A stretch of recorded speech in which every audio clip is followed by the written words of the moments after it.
Hello. Hello, everybody. Welcome to the podcast. I know there's only 3 of you here right now. I'm going to ping the Discord like a good content creator. And yeah, so here we are. We have me, my team, Walrus, and Dante. Wow. There's 4 of us here today, and we are going to be discussing all sorts of good Genshin stuff.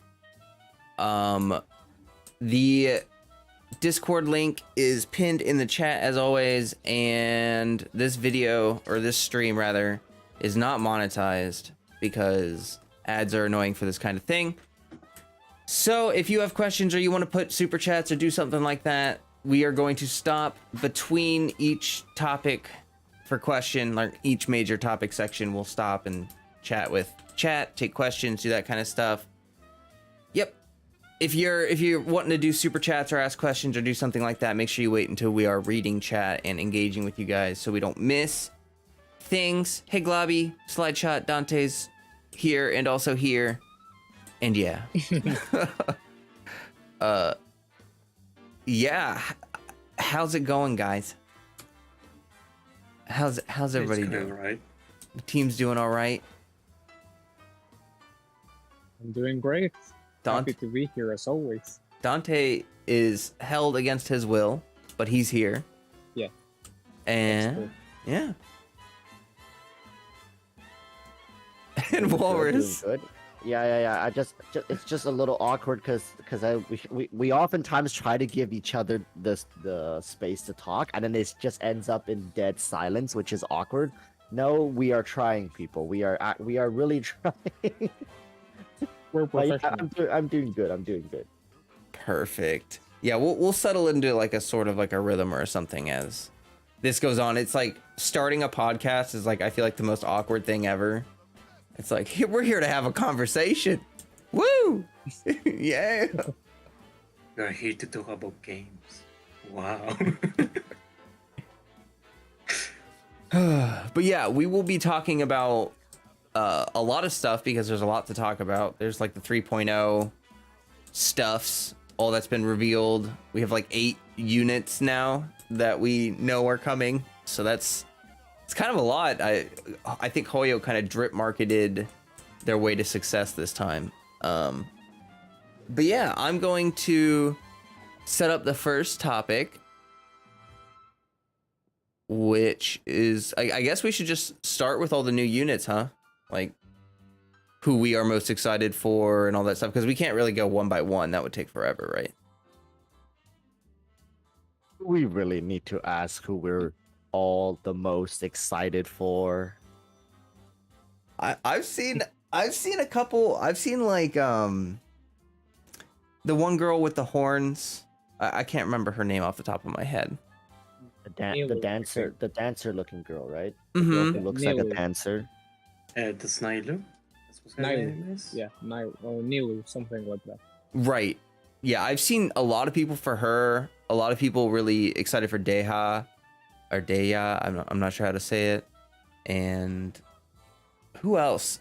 Sino is pretty popular. It seems like there's going to be a lot of really popular units coming up here soon, like for fanboys. And Sino's popular is kind of like why Zhao was popular. It's because they showed him way back in the day, right? Like he was in the original, like was that the original teaser, like Teyvat prelude story, where they showed all the regions and like they had like a representative from each, like just teasing.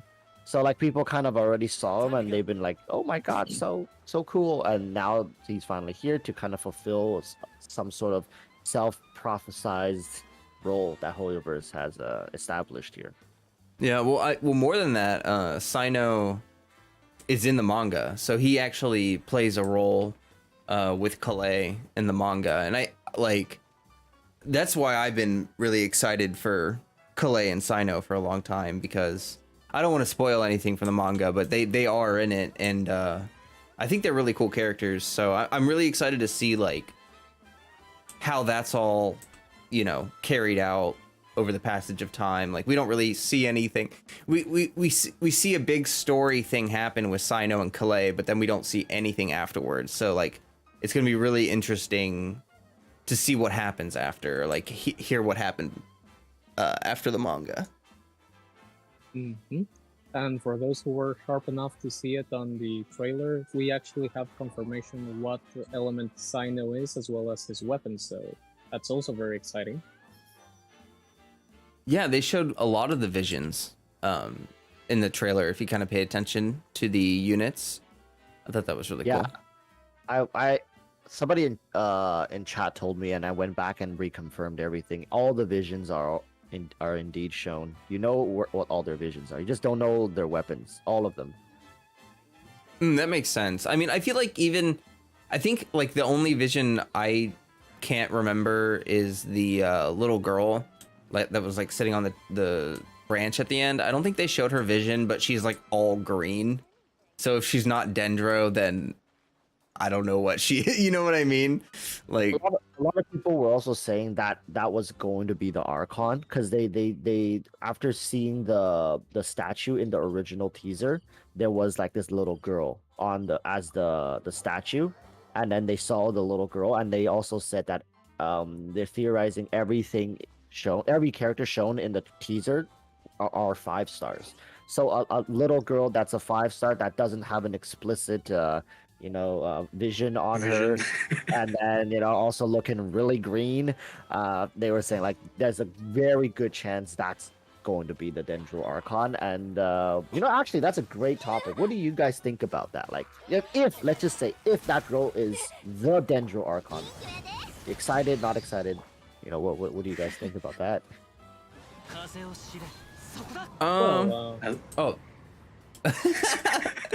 Go ahead. my team can go first. As a collector of every characters, I'm excited no matter what. But I am hoping that she's going to have a unique character to her. Because if it is a Dendro Archon, I'm hoping she does show up her knowledge she got over the 500 years she's as the Archon.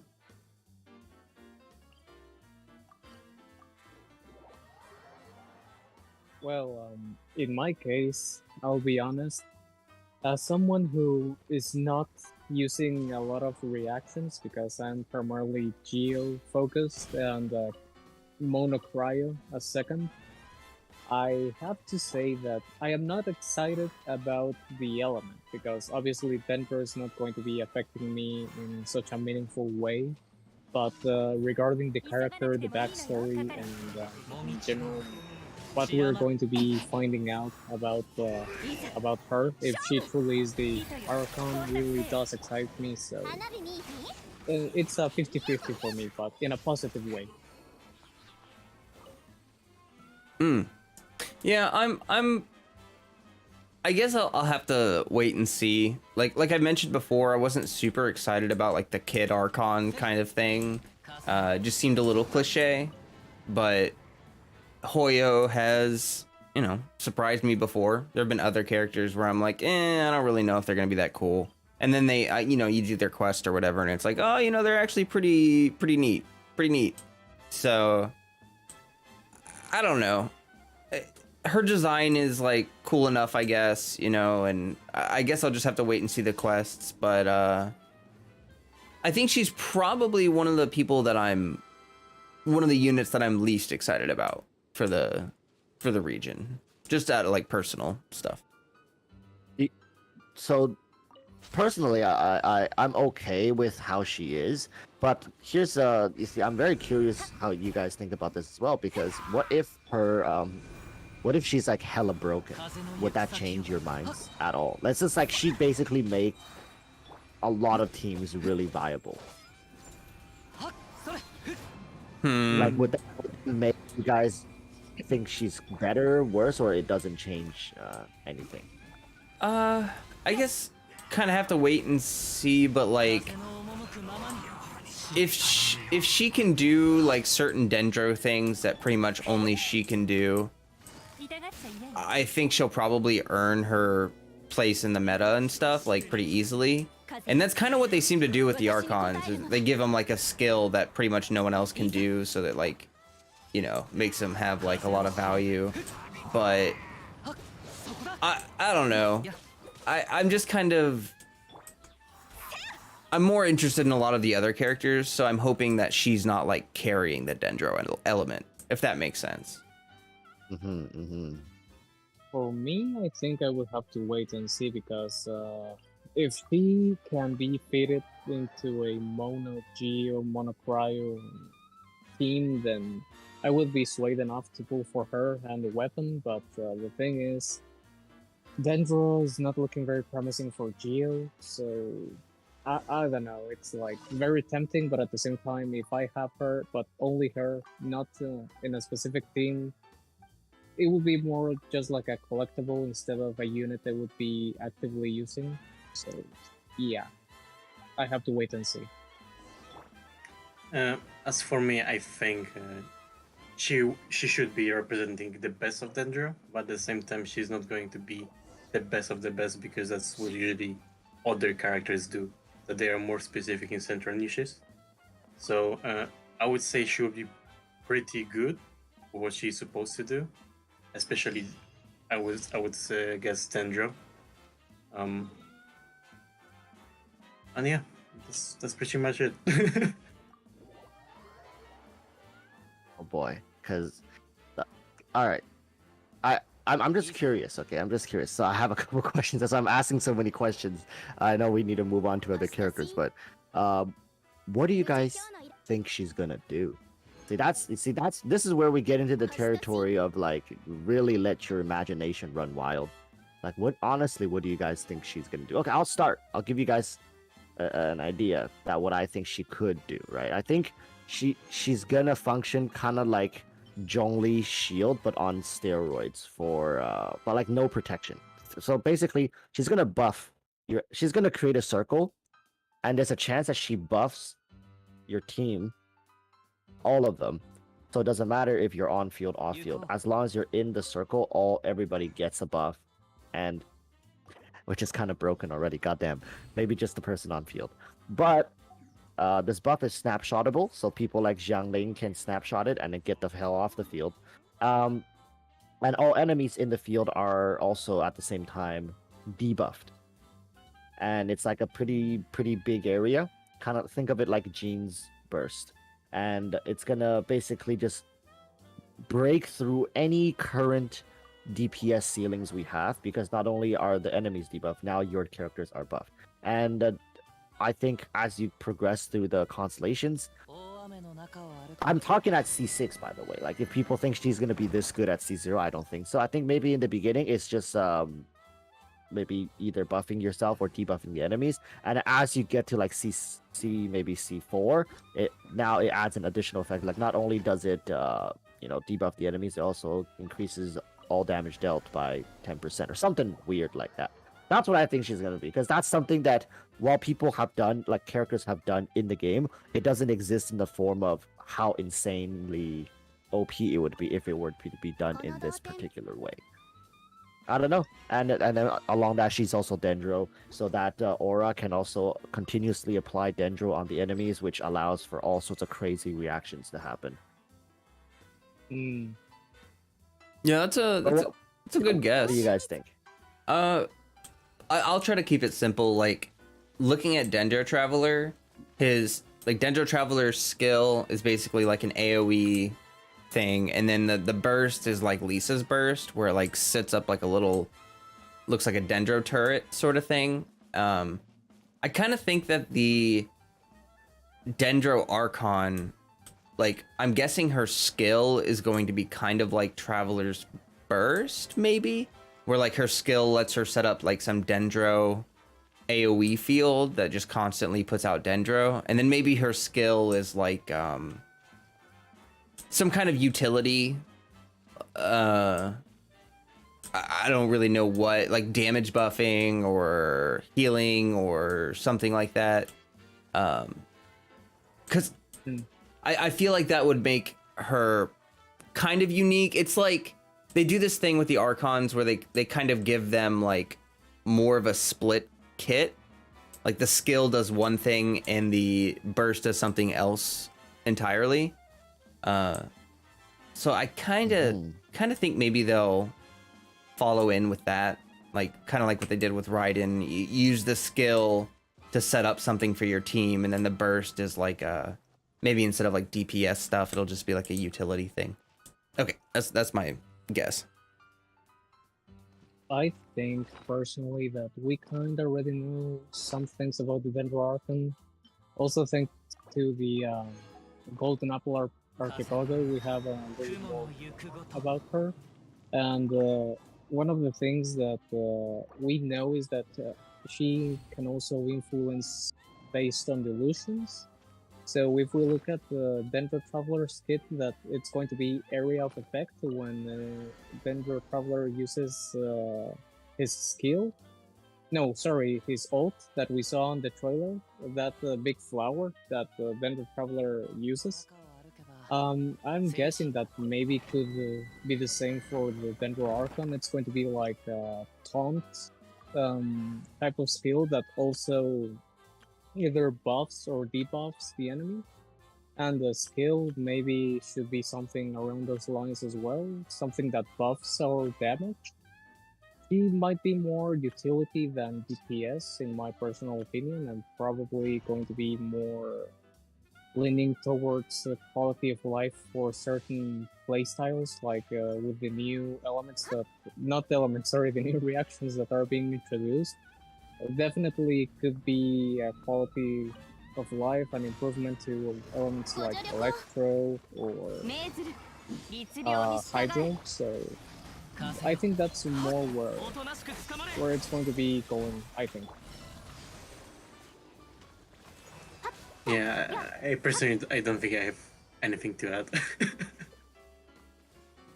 Yeah, it kind of sounds like we all agree she's going to be some kind of like support unit, basically.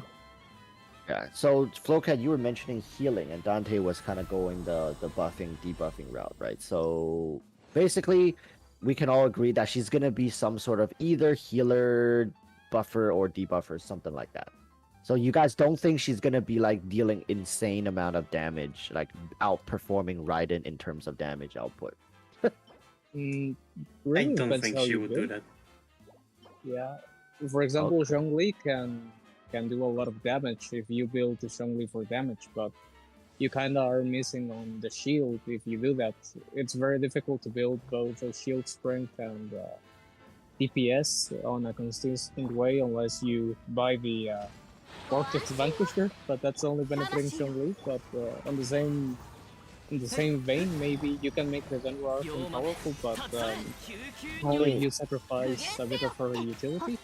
Zhongli can be a much better shielder with better uptime if you get him to C2, regardless of upgrades. So like, what about her constellations? Like, how do you think her constellations are gonna lean into how well she performs? Like, let's just say, like my idea was when you just get her at C0, she's gonna be a good either buffer or debuffer, one or the other. I think we're probably leaning more towards debuffing because buffing already exists, right?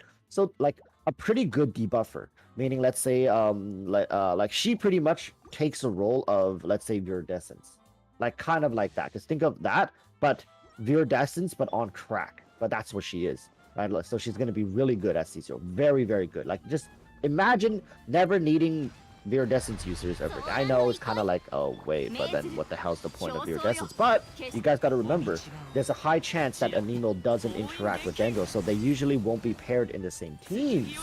That's why in a Dendro teams, to not have you fight for the role of needing an Anemo character, having the Archon or having a Dendro character be capable of doing exactly what it does, can be of great service to Dendro teams in general, right? So, and like to make it even easier, let's say she uses her burst skill, all enemies in the field have all resistance reduced by what is it, 40%? Is that what Viridescence is? Stuff like that. Yeah, it's about 40%. And it includes like physical resistance, like just everything, right? And that's absolutely already insane. Like people are gonna be drooling over their keyboards just for that C0. And then if you can get her to like C4, then on top of that, your team all damage output is now increased by 10%. That's like how I think there's a good chance they're gonna ramp her up in a way like that. Of course, that sounds insanely broken. Right? That's like beyond broken.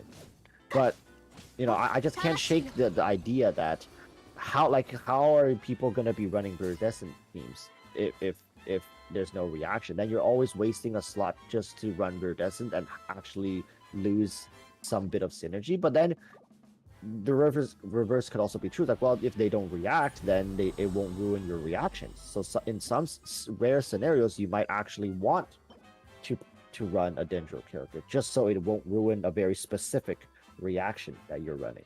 But who knows? That's why. What do you guys think about the constellations for this character? Actually, before I say anything about constellations, I feel like that was really interesting. I was thinking about Archaic Petra and how like people don't really use Archaic Petra that much anymore, but that was like if you didn't run Viridescent, Archaic Petra was like the next best thing. You know what I mean? So I think it would make sense for every support element to have a way to buff or debuff. That way, like if you're running a Geo comp, you know, you don't need Viridescent because you can use Archaic Petra. If you're running an Elemental unit, you know, you got Viridescent Venerer, and then maybe Dendro will have its own system for buffing, debuffing. That'd be really neat. I think that maybe the debuffing from Dendro might work based on the reaction, so probably you get a certain debuff if you interact with the Dendro and the Electro, or Dendro and Hydro, or stuff like that, so maybe it's going to be a bit conditional. So it could be that in a certain scenario you could probably replace Viridescent Veneer for this new Dendro debuff, but you would have to play for it. You would have to set it up like any other reaction. So maybe something around those lines. I'm envisioning it. As for myself, I don't know why, but I was thinking that she might be able to buff reaction damage as another way of increasing multipliers. But in her case, it would have to be limited to all of the Dendro reactions. But then, to be honest, I don't really know what constellation she might have.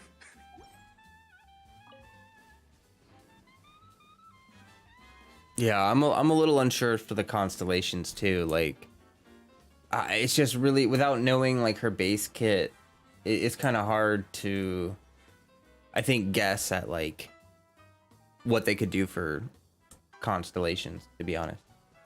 See, it's a lose-lose if we guess really, because let's say we get it right, like spot on, and we're gonna all be labeled like filthy leak viewers and stuff, like, and if you get it wrong, they're like, wow, that's so copium, like how could you possibly think that was, you know, that was gonna work out that way? you don't really win in these situations. I think that we all realize that the Dendro Archon is going to make us touch grass, so that in itself is the greatest power ever made. So. I mean, the entire Sumeru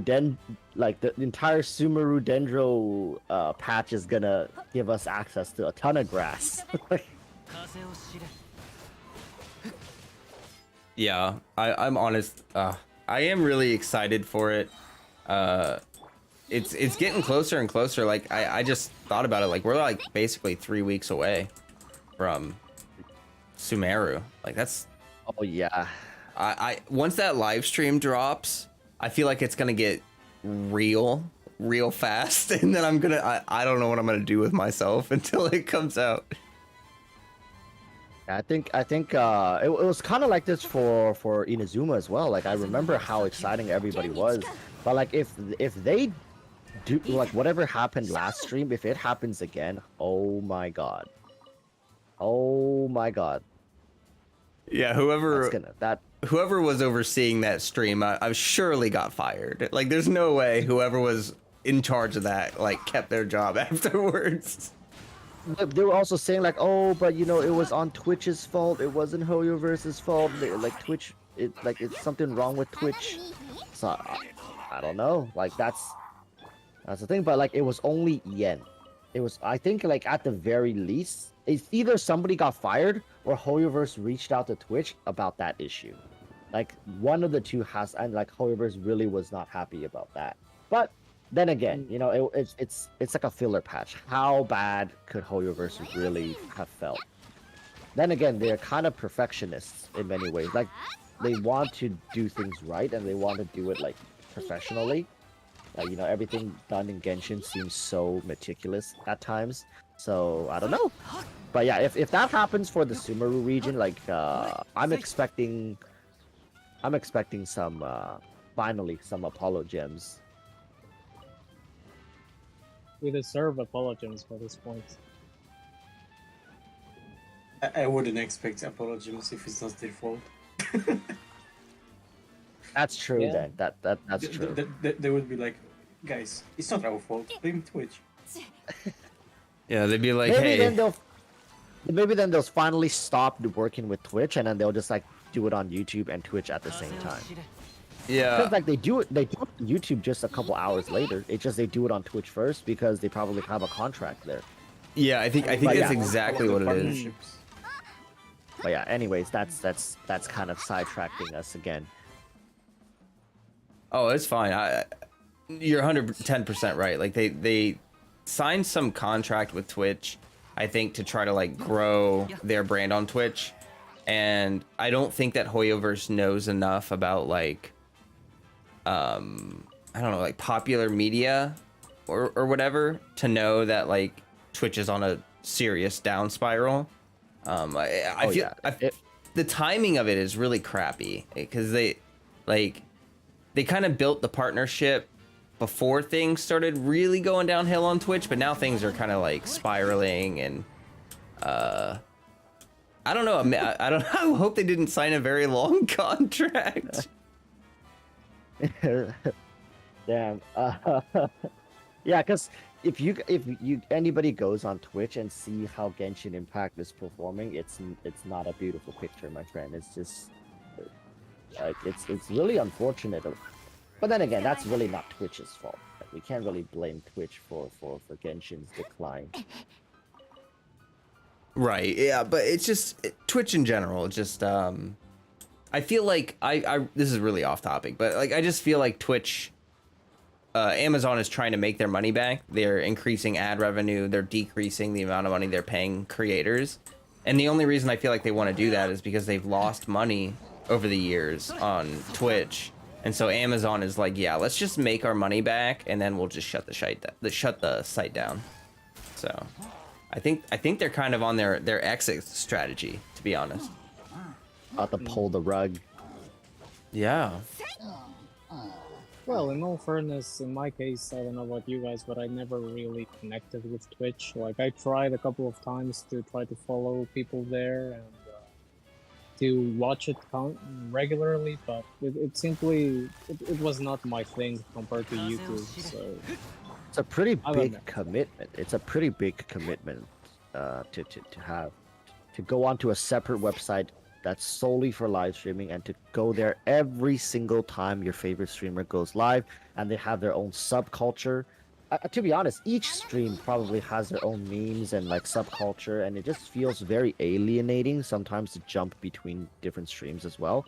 It's quite the experience though. Like, indeed, it was quite weird. Once YouTube kind of is able to curate or cultivate their like people's live streams into like a different section from their videos and like kind of figure this whole thing out, I think YouTube's going to be a much more comfortable place for people to just, you know, you're going to watch videos, you're going to watch live streams, you're going to watch shorts, do it all on YouTube. It's just easier.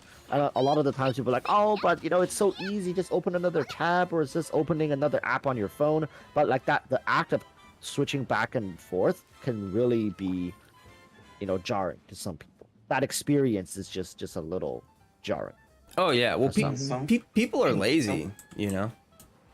I didn't want to I say feel- it. All right, I didn't say it. I feel Flowcat said called it. out. I feel called out. I wanted to Why put it Flo? in Why? other words, saying that it's inefficient to switch between the tabs. Why have you done this to me, Flo? Just jump to the L word.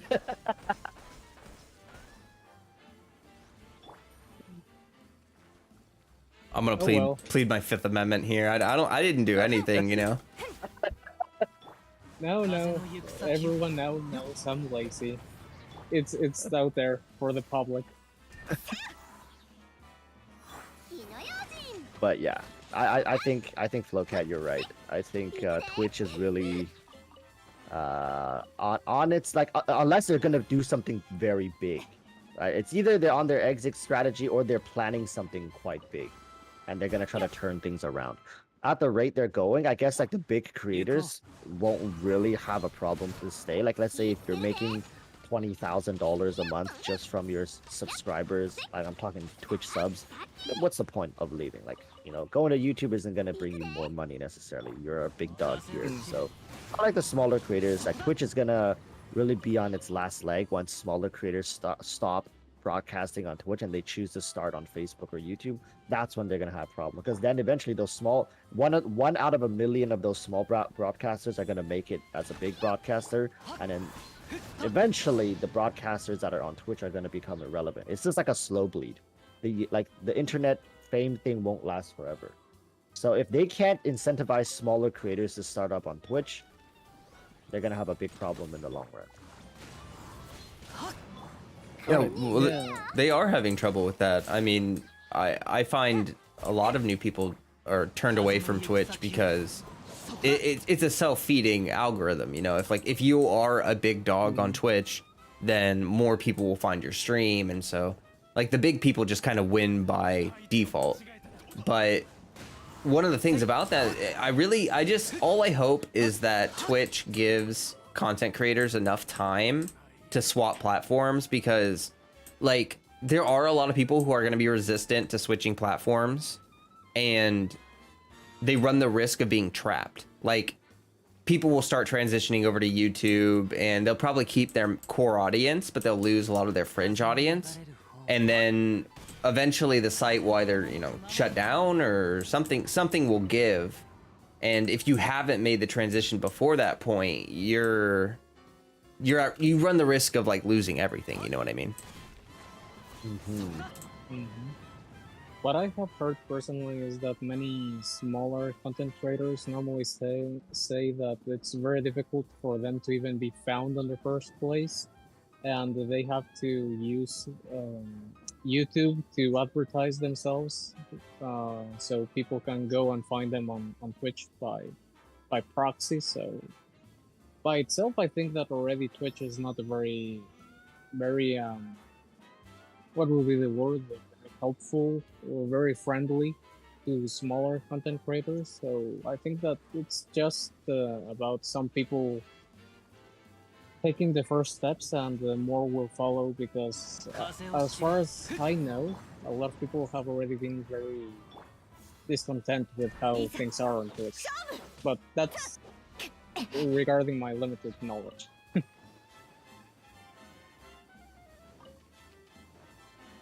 I think YouTube, people are very patient with YouTube, because right now YouTube is like they're on a sinking ship, and YouTube seems like, you know, the raft that has come to save them. But eventually, I mean, if you look at YouTube as a streaming platform, it's actually pretty yikes. Looking back at it, I don't even know how I streamed on here for so long, because the platform itself is very rigid. It's not well designed, it's not well integrated, it's in its infancy stage, to be honest, still. But I think people will be patient with it, because they would have anything other than Twitch at this point. Yeah, that makes sense. I think that YouTube will catch up, and you're right, they're behind the curve, but I mean, Twitch had an advantage, and it really just kind of feels like Twitch gave it up, because I guess Amazon just doesn't really believe in it, or they just don't really want to invest in it. So Google will probably just win by attrition, just by being there longer than, or YouTube will win by attrition by beating Twitch just by being there. Let's try to move to a new topic soon. I did want to say, if chat has any questions or anything you want to ask or bring up about the new units, you're more than welcome to do so. But yeah, we can kind of continue chatting while we wait on chat. Yeah, so for like another topic, we could talk about Sumeru itself, like the region. We did get a lot of really neat lore droppings related to like probably what the primary, like I think we kind of have an idea of what the primary conflict with Sumeru is going to be. So we could jump into something like that. I don't know what you guys think. Well, there are two things that really stood out to me when I saw the Sumeru trailers. One of them was that that thing that they all have on their ears, that it's supposed to be a legacy from the previous Dendro Archon. That was extremely cool because it literally looked like they could communicate like almost like a cell phone with that. And the second thing that I simply just I'm so happy about is the whole desert area. Like that area for me, it's like wonderful. Please give me more of that. I love the aesthetic and watching the new mobs that we're going to encounter. Those very strange robots. So for me, that's where my hype is.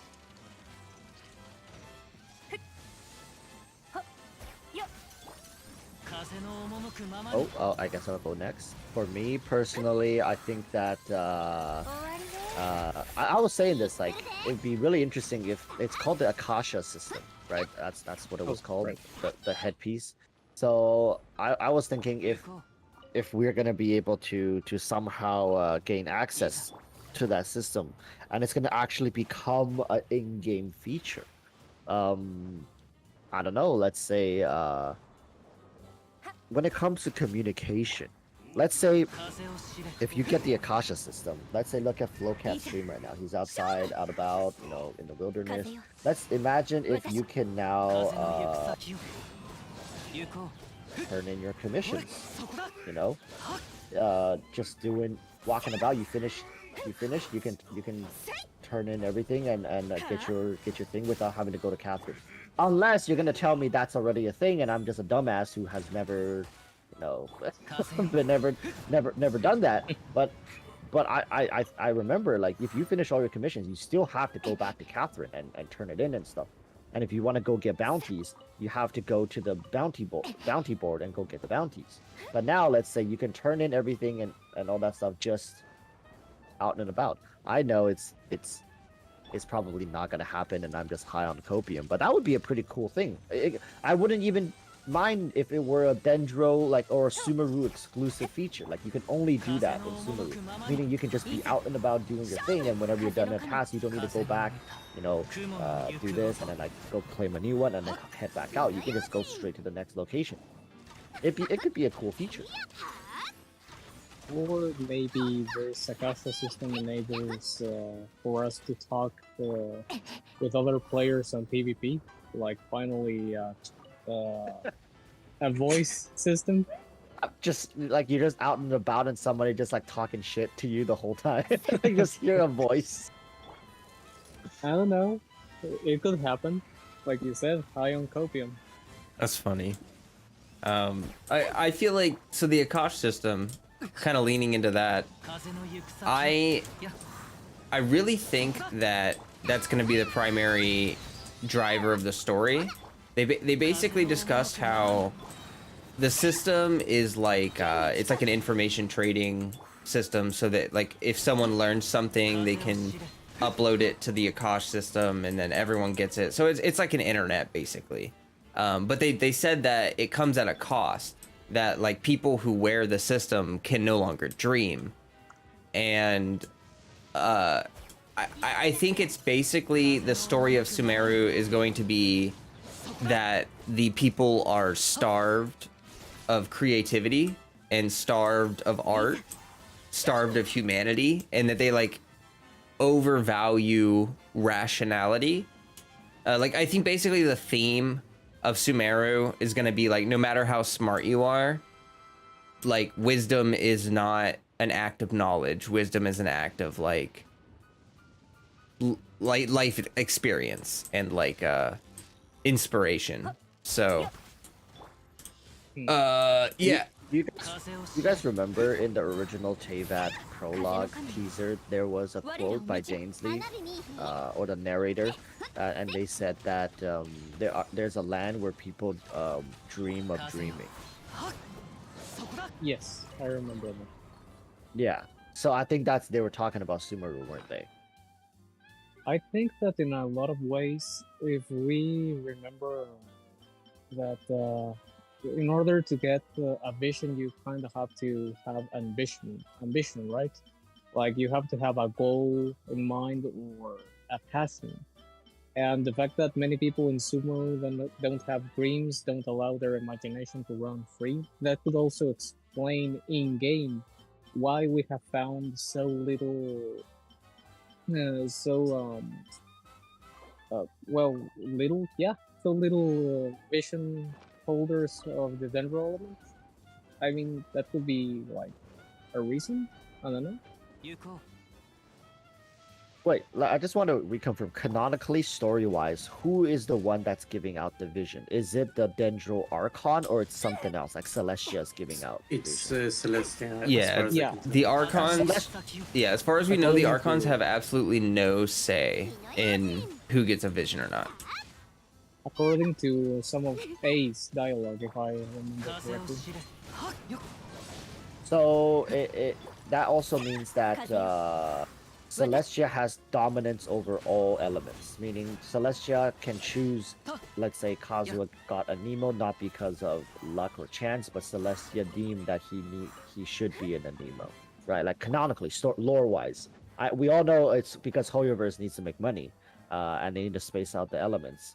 But lore-wise, it's because Celestia deemed a Nemo was a more suitable choice for Kazuha, but like. I think it has to more to do with like when they grant you the vision element is not defined until the user's ambition gets into it. That's what I would think, because when Kazuha's friend passed away, his vision was basically grey after it completely deactivated, right? Right. But then it reignited when the same passion was put into it, which was for some reason it was Electro, because he wanted to go against Shogun's Blade. Okay, Although cool. it has been hinted on multiple parts of the game that Tomo's original vision was Electro as well, but I'm not sure. Oh, it was Electro, obviously. Yeah, it's just that once he passed away, the ambition stayed in the vision, but it didn't reignite until Kazuha had the same ambition as him. Oh, it matched. Correct. Yeah. You're right. Interesting. Well, I think the Akasha system is certainly interesting.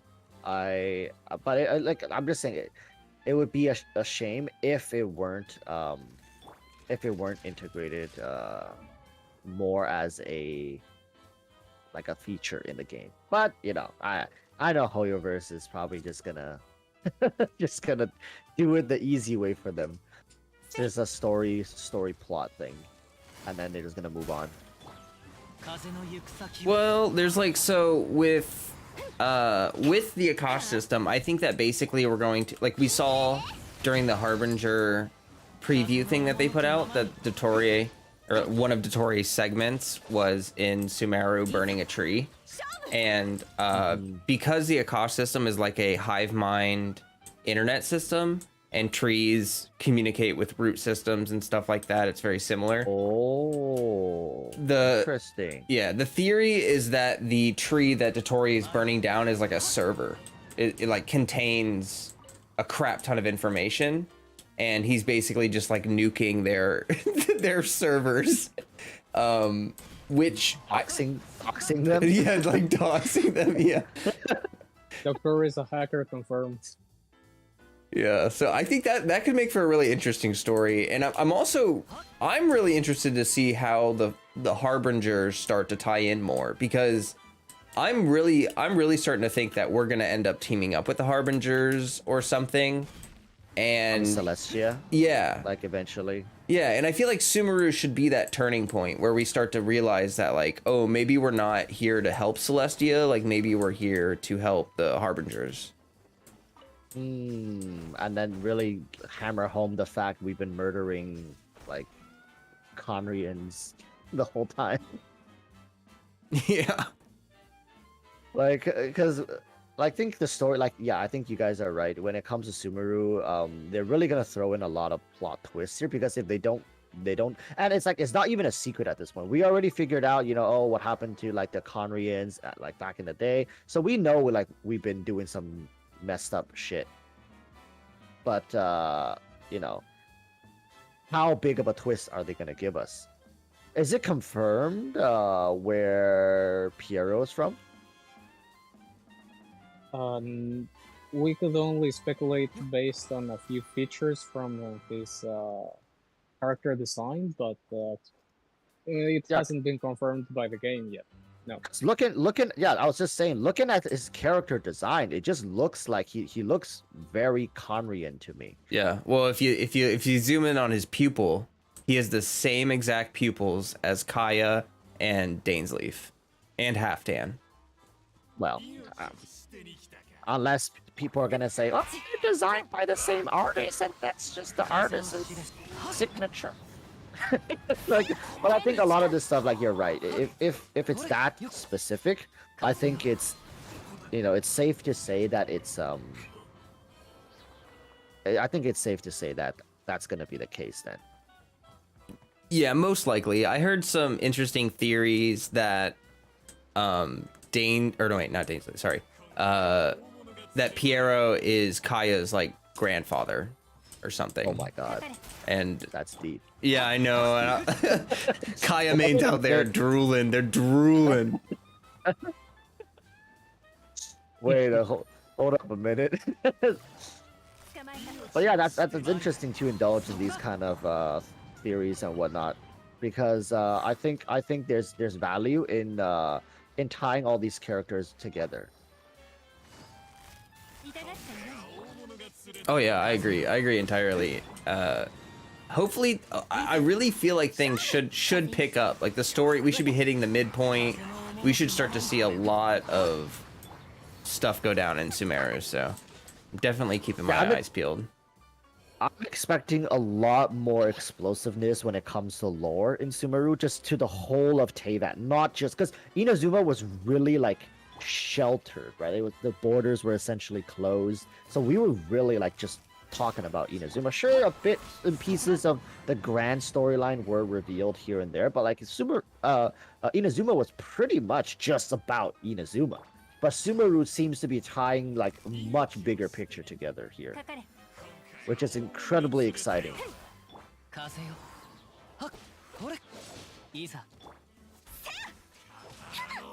Yeah, Mateen, what do you think? You've been quiet for a minute. Yeah, I'm just thinking about it all, to be honest. And yeah, I'm interested how Miho is gonna, which path Miho will take with Sumeru, and how it's all going to tie with our current story. One thing I just remembered before I forget, with along the same line as like the burning tree thing, the Harbingers keep saying this thing about like wisdom and an act of folly, and I think I was watching a video and Ashikai mentioned that like wisdom in an act of folly, like what would we consider an act of folly? Well, if the tree that Dottore is burning down contains like a ton of knowledge, burning it down would be similar to like burning down a library of Alexandria. It'd be like a supreme act of folly. But maybe the Harbingers see the wisdom that like the people of Sumeru need to get away from this system. Right, I think I was talking on in chat, like, is that thing that Sumeru, like the knowledge that they have, is it a blessing or really a curse in disguise? Now you give me an idea. Since they have so many technologies which require knowledge to even use, and this knowledge is destroyed, it will basically mean a collapse to entire to entire nation. Like I don't know, because as we've been to Inazuma, we essentially kind of opened its borders and liberated Inazuma, right? So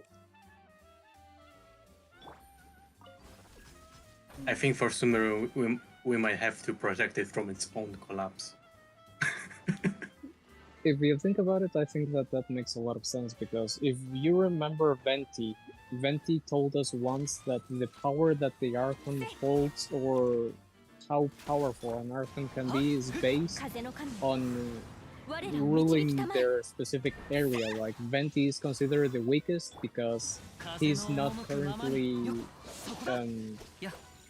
ruling over Mondstadt, and in the case of Raiden and Kusanali, as far as we know, they are actively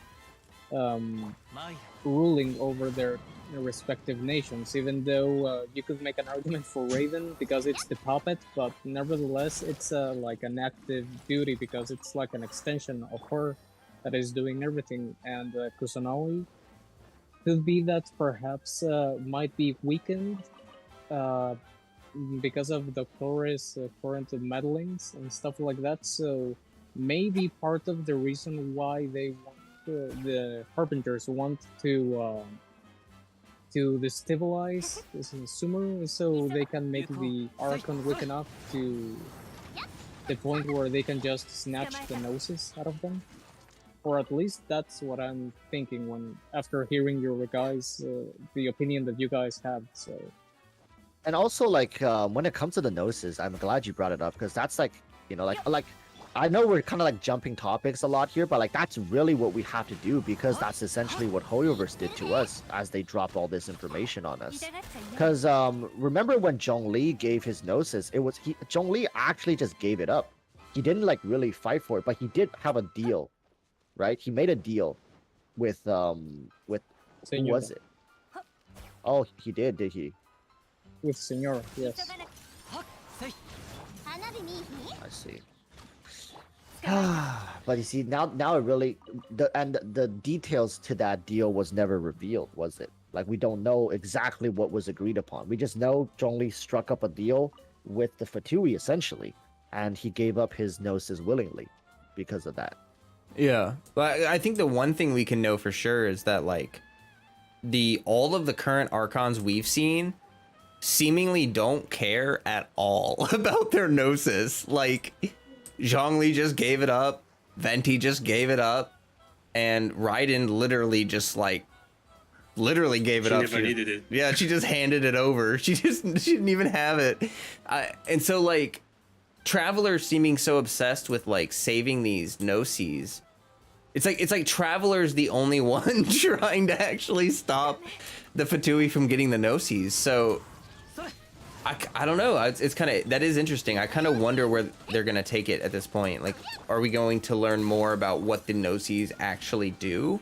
Or, I don't know.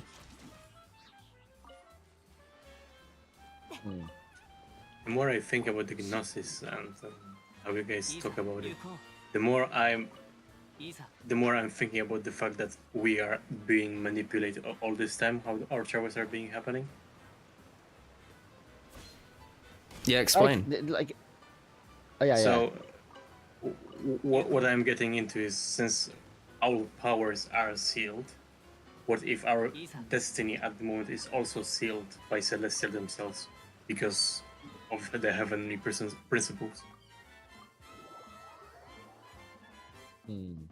Well, unless we became like a sleeper agent for Celestia, because if you recall at the beginning of the game, we were actually trapped or ensnared by all those cubes from That's what the I'm unknown essentially god. saying, that we've been trapped within ourselves. We are not the Trevor we are right now is not our true selves.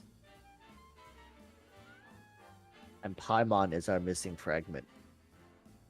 And we have to eat her to get it back.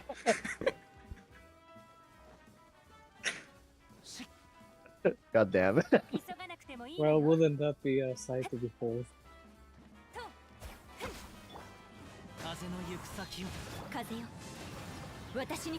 Yeah, but I mean, I know Walrus said that we're jumping around a lot, but you're right. We kind of have to. I mean, like, there's so much stuff that they dropped on us, and we could probably talk about this stuff for quite a while. So, I mean, hey, it's not a bad thing. Another thing that they announced with these teasers that I want to hear what you guys think about, because I've heard some theories about this.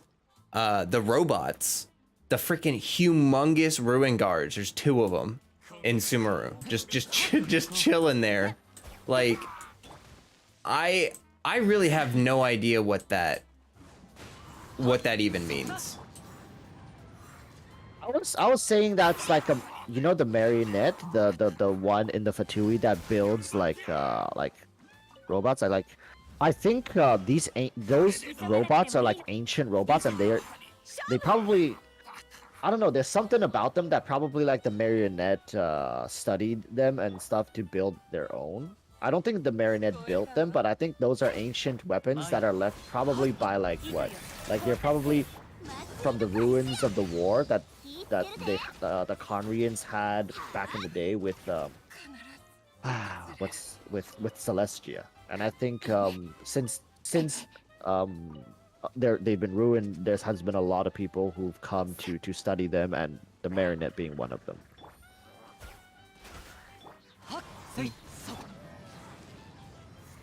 I don't know. I'm getting strong like One Piece vibes from this, but I can't say anything because it's all manga information, so can't really say. I'm just saying. I feel like Hoyoverse takes a lot of inspiration from One Piece. You see, I haven't watched One Piece, so I don't know. Yeah, I'm on the same boat. I haven't watched the One Piece. Like, you know, I can tell you guys in general, like One Piece basically centers around a story about a war that happened 800 years ago that pretty much engulfed the entire world and all its nations. Sounds familiar? And then what happened was a great nation that existed 800 years ago was defeated by people all coming together to destroy them because they didn't want to submit to the supreme power at the time. But they were very technologically advanced and you know, really technologically. Like, they basically pioneered all the technologies, and they had like these ancient weapons that they used to like absolutely annihilate oppositions, right? And yeah, they were destroyed. They lost. They lost the Great War, and their people went into hiding, essentially. But what was passed on was their will. Their will was passed on. So in One Piece, there's a concept that's called Will of the D. I know, sounds kind of sussy baga, but the Will of the D basically is saying, like, people of the D clan are people from this ancient kingdom a long time ago, and they passed on their will to their descendants to fulfill the prophecies that they have left behind, to reclaim their glory or whatever. Like, we don't know exactly what it is they want, but it's theorized that they want to reclaim their place in the world. So yeah, that's roughly where we're at right now. Like the whole piracy thing is because they want to find the great treasure, and the great treasure has something to do with the prophecy left behind by this nation of people from 800 years ago. And on top of all that, everything pertaining to these people have been erased from history. So we don't know anything about them. The war that happened, true history, we don't know anything. Everything has been hidden. So, sounds kind of familiar. Isn't this just Genshin?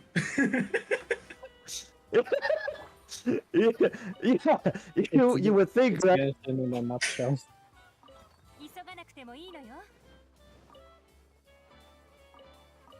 Yeah, that's pretty fitting. I mean, that's, you know, that's That sounds pretty accurate. At least Genshin didn't like have like Will of the V or anything in there, you know. Yeah, but it's great. But I can't shake this feeling that there's like some of these ancient weapons. That's basically my whole spiel about that was me trying to mention that these robots seem like ancient weapons. Like they seem like weapons that were designed by the Conrians way back in the day, and they're lying dormant somewhere. Remember that thing? I guess it's not really that important, but remember that thing that you guys had to do, like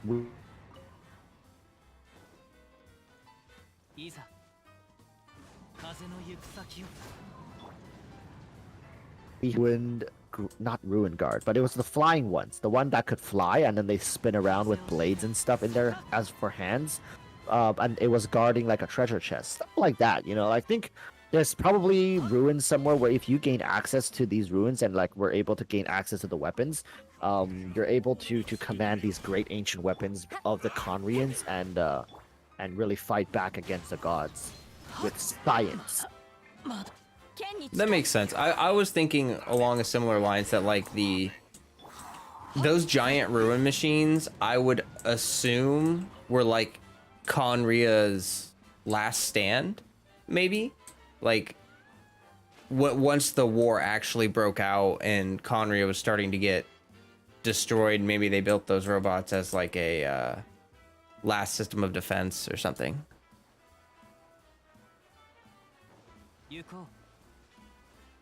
Maybe it was their last reasonable system of defense.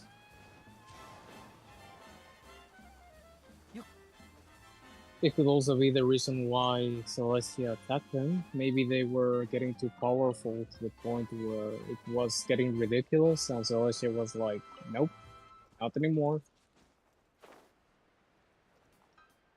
Maybe the ruin guards and all that line of robots was the entire reason why they got wiped out. Dang, imagine if they got wiped out because they built a robot that was too big.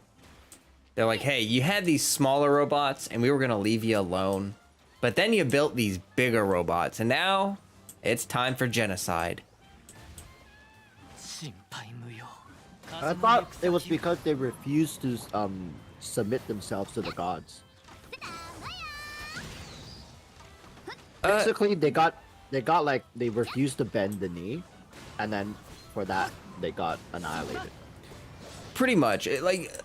All we've heard so far is that Conria had some kind of like secret knowledge or like they had some kind of technology or some kind of something that they weren't supposed to have.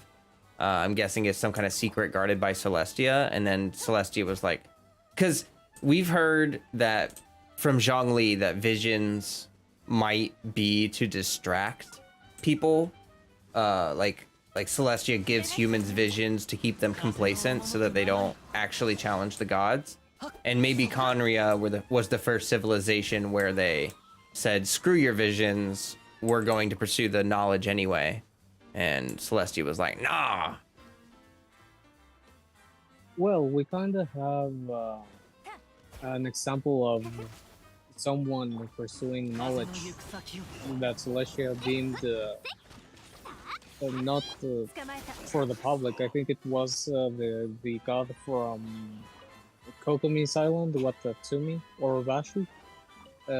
I saw some lore videos recently that were explaining why Orvashi is dead and why exactly he tried to attack the shogunate. And long story short, he read a book that had the forbidden knowledge, and apparently Celestia gave him two options: either you kill yourself, or we destroy the entirety of Watatsumi Island. So maybe you're right. The more knowledge you gain, the more of a threat you might be to Celestia. Is that also why the Dendro Archon is the only one that we know of that has now retired? Air quote, retired.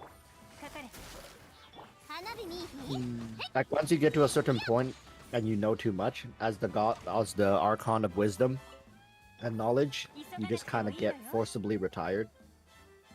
Or maybe the act of folly that Sumeru is pursuing is the fact that they're pursuing worthless or meaningless knowledge, and the real knowledge that would be the forbidden one, it's hidden from them. So maybe Kusanali is keeping her distance from her people, so they would never be able to find their real secrets. Maybe. Who are the Archons? Why are they called the Archons? That's also a question I've had. Pretty much what we know about the Archons is that they use the Gnosis to monitor the ley lines. So they're like plumbers, basically. They make sure the ley lines don't get clogged up. They make sure that the ley lines flow well, and that they don't get corrupted. The Gnosis are given by the gods, Celestia. Yeah. Well, the original Archons fought for them. Like there were a bunch of gods, and essentially Celestia was like, "Okay, fight to the death. Only 7 of you are allowed to be gods." And so all the gods fought to the death for the 7 Gnosis. And then after that, I guess we don't really know like what the selection process would be, but assuming that you are an Archon, like that must be a weird position, because you would think that it would be an extremely powerful position, but it kind of puts you like right in the middle of everything. Like you're on Celestia's side, you have to do their bidding, but obviously Celestia doesn't really give a crap about the Archons. Like they just don't care. So if you disobey them, you know, Celestia probably doesn't really see any need to like try to get you back or anything. They probably just try to find a different Archon. I don't know. So it wouldn't be surprising if Archon somehow harbored hatred for Celestia. Yeah, I feel like it's one of those things where like the Archons were originally seeking power, they became gods, and then it's sort of like the Ouroboros thing where like it becomes their biggest problem is they become so important and so powerful that, you know, they're right under Celestia's nose. Or with great power comes great surveillance.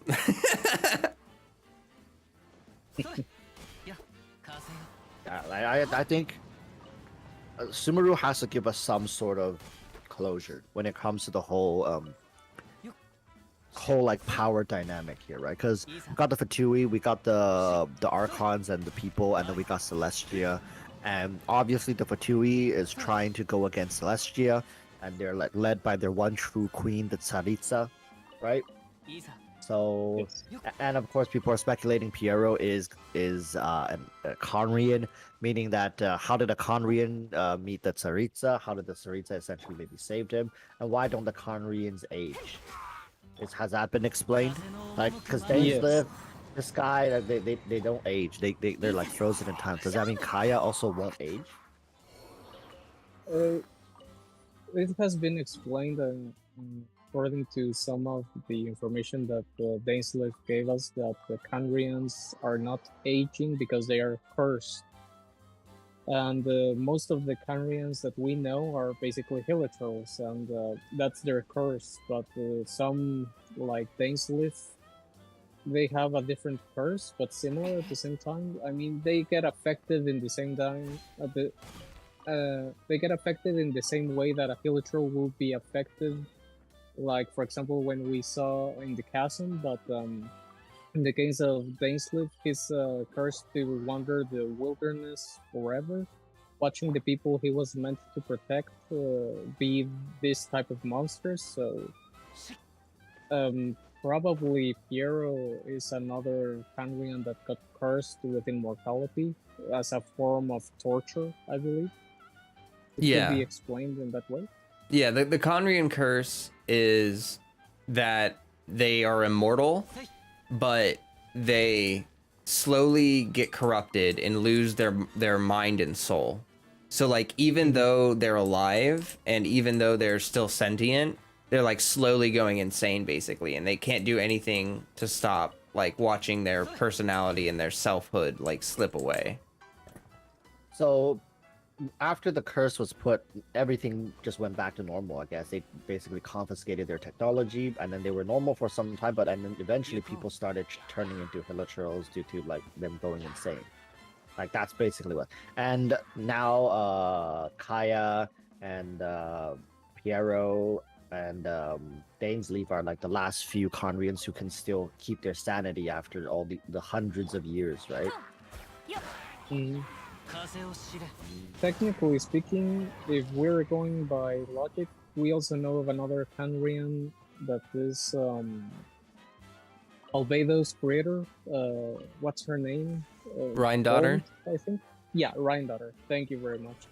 We know that she exists, that she is still alive, that she is still roaming around because Albedo referred to her in the present tense, and it's alluded that she's still around, right? So we might still meet another Canrian in the form of Rhine-daughter, so she might give us more explanation, including why exactly did she deem a good idea to create the Rift Hounds, but yeah.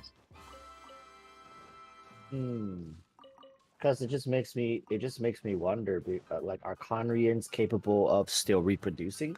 And are all their babies immediately cursed as well? Well, I think Kai is supposed to be the kid, isn't he? He was Yeah, so basically that left. Yeah. So is Kaya like also cursed? I would guess he is cursed. That's Well- why he has the eye patch on one of his eyes. Well, we have no idea, but I think the speculation is that Kaya is not cursed because he grew up with Diluc.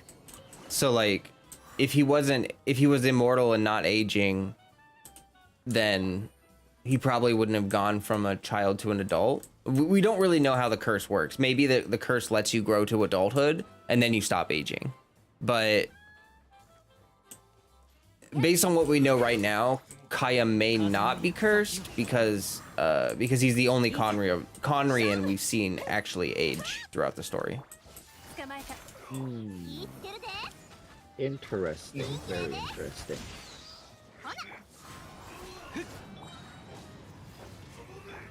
But yeah, that was you know, there's a lot of lore that we could talk about with this stuff. But I'm excited to see kind of like what they talk about in the live stream and everything coming up to 3.0. But one thing I want to discuss, since we've had some time to mull it over and we've seen all these new units kind of teased before us, how are you guys feeling about Dendro reactions? Anyone have any new thoughts or new ideas about how Dendro reactions might work? I did have one thought, and this is sort of just like a fun idea, but you know how everyone hates Barbara for applying Hydro to you? Well, what if there's a unit that applies Dendro to you?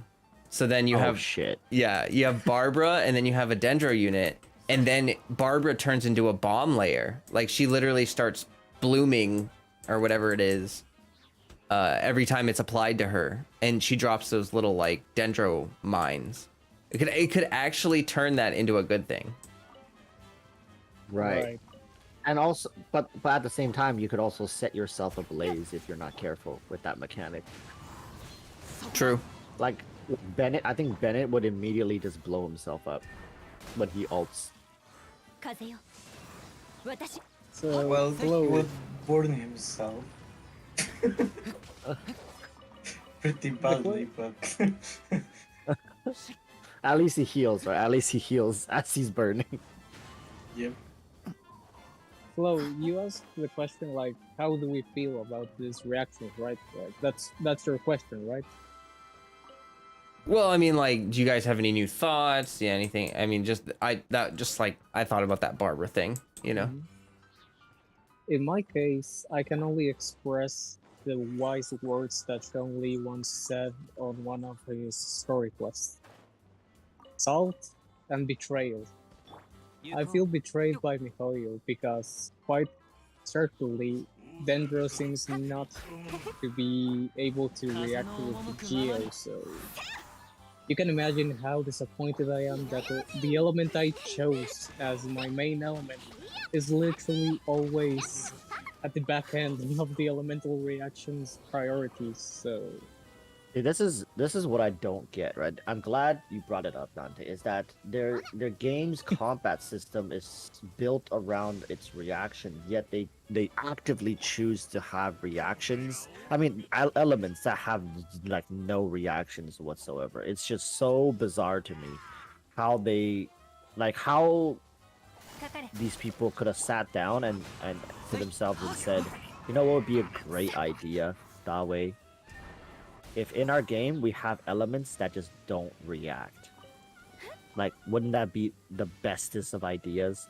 Like they have to have sat down in a boardroom and people have to have come up with this idea, and Dawei had to have greenlit it for it to be in the game. And it's just sad to see to see Geo in this particular state. like I said, It doesn't make sense. I think the concept of Geo is basically to stay solid as a rock. Yeah, I was gonna actually say my Crystallize saved my life during my Abyss run because I was using Kuki on my mono Geo team, like with Ito, and I was fighting the Thunder Manifestation. And those Crystallized shields, like, you know that one attack the Thunder Manifestation has where it calls down like that pillar of lightning that chases you around? Yeah. I just stood in it and I didn't get hit once. What So I'm saying is this: just imagine for 1 second. Fortify. The reaction between Geo and the Dendro is that Dendro fortifies the rock as nature would, and you do more damage. That's all I wanted. That's all I wanted. I think Geo and Nemo should definitely have a reaction. Like all elements should react, and I think it's just, I'll be honest here, I think Hoyoverse is, like when they first started the game, they were a small company, right? I think we call them like an indie company. They were not that big, right? They were probably just designing a game with beautiful graphics out of passion, and they just didn't have the resources and manpower to fully develop everything. Yes, I'm basically saying Hoyoverse was too lazy to you know, design proper mechanics into the rest of their game. That's actually what I'm saying, but I think that's the truth.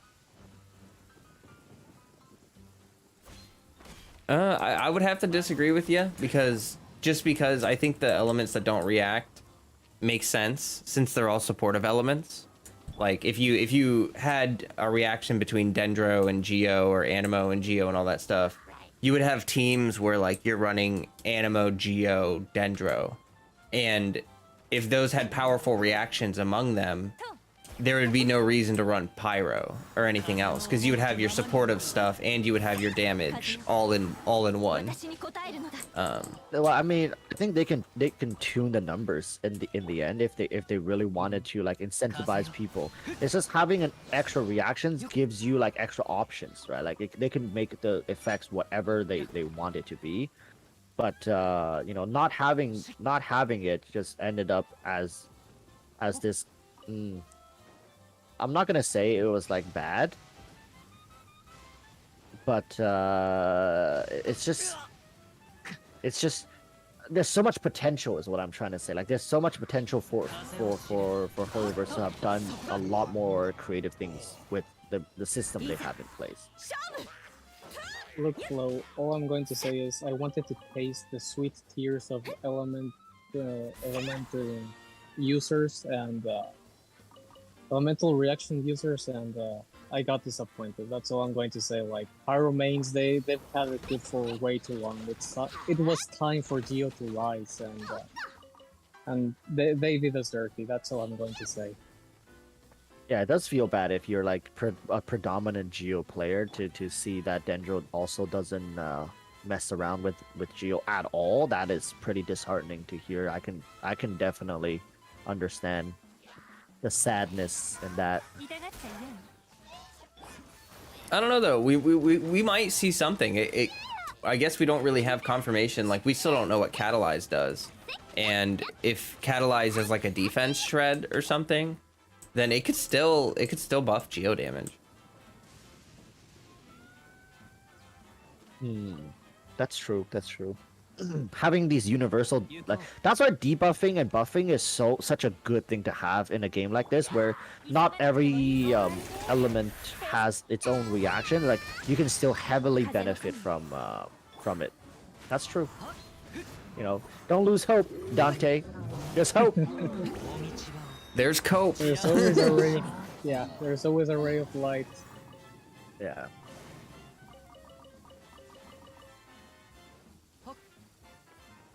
Yeah, but in all honesty, I'm always going to enjoy playing the game with my Geo units, and that's good enough for me. I'm happy.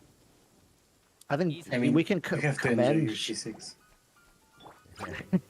I think we can commend Geo for its simplicity at the worst. Like, at least it's simple. I mean, yeah, it's simple in the fact that you don't need to set up a lot of things for it to work, but with the implementation of Goro, you do have to mind your rotation now. Before, you only had to mind your rotation with Ningguang, but now, if it depends on what teams you're running with Geo, you might want to run first one character instead of another. Either it is Goro or Junjin, but yeah, it's a very simple element to get invested into. Very expensive element, but simple. Oh yeah. Maybe it's I don't know. I keep my mind always wanders towards the negatives, because I know for a fact if they wanted to, they could have redesigned the element, or like they could have like made it work. I understand like a $200 million initial budget. Like there was definitely room in there, so maybe like Flo, you're right. It was an active decision to like not do it, but I think it may have predominantly be monetary driven decision, because of like having to balance everything, and they can't nerf. That's the thing, right? They cannot ever overcomplicate the reaction system, because they can't make adjustments to it. It's like a huge problem. Yeah, that's true. They can always buff things, but they can't nerf things. So it's yeah, exactly. It's better for them to release things underpowered, because then that gives them the room to buff it later.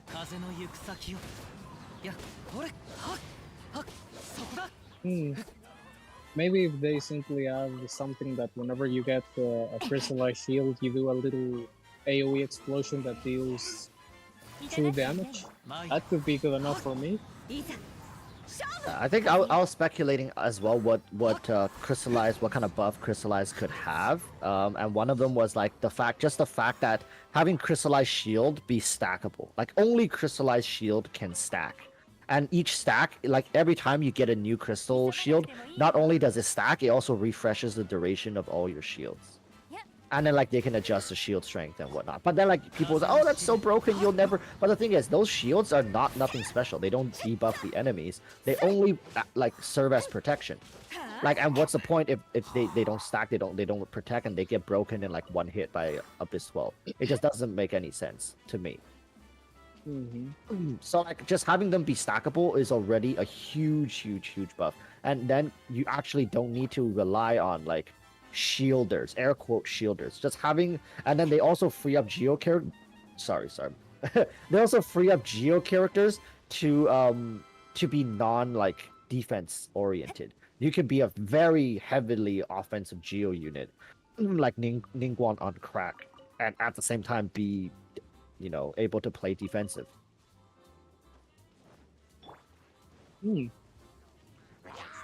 It's an interesting concept. Personally, well, I have grown accustomed to using a lot of defense with my geo units since Ito, but it would be interesting to see new ways to actually build more geo units with different stats. So yeah.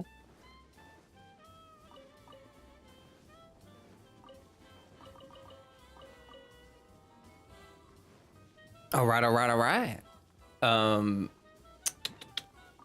I mean, I feel like we're kind of hitting the topics broadly. I'm trying to think of what else we haven't really talked about. Anyone have any thoughts? Well, we haven't discussed the characters like Al Haytham. Is that his name? Like the other Uh, Sumeru teased units, we haven't talked Yeah. about them. We only talked about the Archon.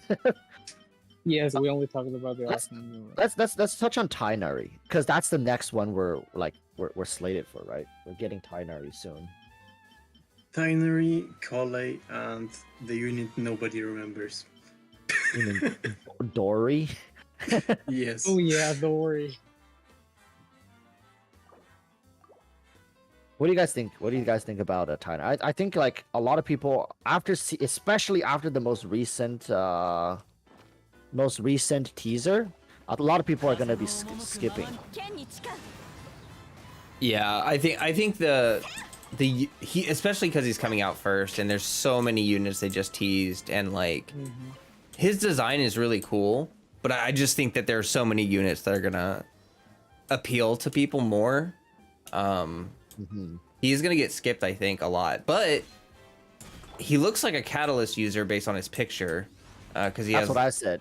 Yeah, and I mean, you know, if you need an elemental applicator, Catalyst is almost always just a super good idea. So I feel like for people that don't skip him, they're going to be pretty happy with it. Like, I think that he's going to provide a lot of Dendro application, and he's going to be really good for Dendro reaction teams. There is one question. Isn't Tinary a ranger or something like that? I forgot Yeah. what he's exactly described as. Yeah, I Because think he's a I force would ranger. have thought that he's more than likely a bow user, even I think, if he's a ranger. Maybe he's a bow user, but in his picture, he has like this like green Orb. ball thing. Yeah, it's like floating next to him. So I don't know. I mean, maybe he does. Maybe he makes a bow out of. Well, Haizu has a sword. Right, right. I don't trust Mikori at this point.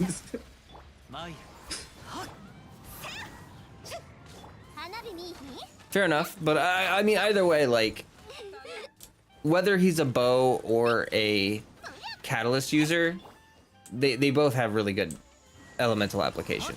So I think that like especially Kalei having a bow, those two units, if they're like on a banner together, it should be a really good introduction to Dendro. Like kind of like supportive weapons, good for applying a lot of element. Yeah. But yeah, I overall I do think it's gonna be a hard skip for most people because what if it's not like waifu husbandos coming in the near future, then it's gonna be the Dendro Archon for most people. I don't think there's a shadow of a doubt in anyone's mind that yeah, I think Tainari, the people who can afford them, like the small dolphins or the small whales, who are like collect all the characters, like they might get them. But I think for the most of the cases, he's gonna be skipped. And I've heard people say that, oh, what if he's like the Dendro Kazuha, right? Like there were people mentioning that as well. He could be, but I mean, people would still skip him. You know what I mean? Like, that's what happened to Kazuha. Everyone was saving for Raiden, and even when he came out and was really good, a lot of people had already made up their minds. They're like, no, I'm gonna skip him. I'm gonna get Raiden. And so I could totally see that happening again. A lot of people, I think, prefer the Archons because they're just, generally speaking, such strong, powerful units to have in your teams. But I don't know. I guess we'll just have to wait and see. But I do think you're right. I think that he will probably be like the most skipped Dendro unit. That actually brings me very. Well, I want to ask all of you guys a question. Now that we're talking about skipping. Flo, are you going to skip Tainai from Walrus, Matin? What Are you going I'm to not. be skipping the guy? I'm not skipping because I collect every character. I'm one of the collectors that I was referring to. Oh, okay. So okay. I'm a collector as well, but there's one thought which I have on mind, which I don't think anybody mentions. And what if Tainari is added to standard banner? To have all elements in the standard banner for the 5 stars. What about Geo? All right. Yes. What about Geo? Geo's not an element. Geo doesn't exist. Yeah, because it doesn't react, right? So it doesn't. Geo doesn't count. Yeah, I You mean, really I got- would love to say that Tainari would get added to the standard banner, but yeah, because of what happened with like Albedo seemingly never going to the standard banner, like I don't know. Guys, you do realize the pain that you cause me whenever you berate Geo in such a way? My 4 elements. We can never get a break. Like, if they were to include a Geo into the standard banner, who would it be though? Which 5-star? Like Albedo? It can't be Ito. Ito's too good. Zhongli, there's no way. So like, it's like what, Albedo? That's like the only standard. Like he's like basic enough. They cannot even do that because I think that if anything, they would have to make a new character, which is immediately on a rated banner, but it doesn't say it's limited banner. You know how catching banner looked? That's what pretty much what I'm thinking if they added a 5-star Geo to a standard banner. That's true. That's true. You're right. It would be such a huge slap in all of the people who spend so much money getting Albedo. Like the 5 people who C6 them. Flo, you never answered the question. Are you going to get Tainari? Oh yeah, absolutely. So the units that I'm gonna pull for in Sumeru are Tainari, Kalei, Deha, and Kusanali. I don't know if I want to pull Kusanali. I can't. I'm trying. Why can't I remember the? Wait, Tainari. There were 4. Tainari, Kalei. Who? I'll hate him. No. I don't like his design. You meant Nailu, right? Or Sino. Yeah. How could I forget him? Yeah. So Kalei, Sino, Tainari, and Deha. Those are the ones that I want. I think I'll probably skip Nilo, Alataheim, however you say it, and I'll hate him, I think. yeah, and I would like to say I'll skip the Dendro Archon, but she is an Archon, so like chances are I'll probably get one over just by how useful she is. But yeah.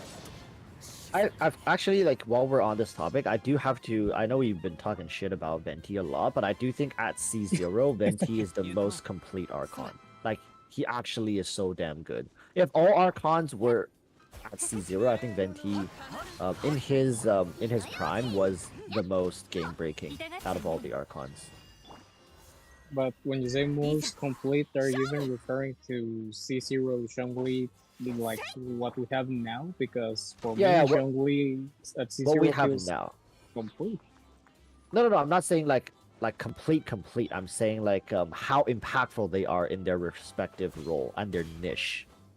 I think C0 Venti, because Venti you actually don't need any consolation on him whatsoever. But Zhongli having C2 is quite good, and like Raiden C2 is just I honestly I still believe Raiden C2 is a whole different character. It's not even the same damn character anymore. Just because of that new damage threshold, what she's capable of doing. Yeah, and there's also like, there's a lot of 4-stars that can shield, but there's not a lot of 4-stars that can do good crowd control. And Venti just does such insanely good crowd control. Yeah, and a lot of people would compare him to Sucrose, like, well, Sucrose, like, but Sucrose crowd control is like you can, you know, it's the thing about Venti is like he centralizes everything. Sucrose just takes whatever is in that area and lifts them up and kind of like keeps them in that area and space and not allow them to move. Which a lot of people is like, oh, that's good enough, but is it good enough? Is it though?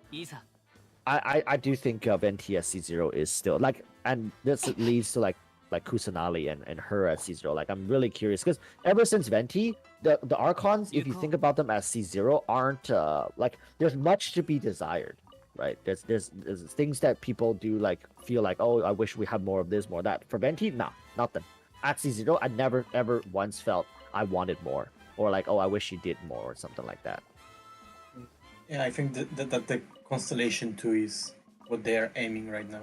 For Yeah, I think ever since Raiden's success, I think when they were doing Raiden, they were playing around with the idea. It's like, oh, what if we did like C2 and stuff, you know, like would people even go for that? And then they tried it, and sure enough, you know, they're like, holy smokes, money like we've never seen before.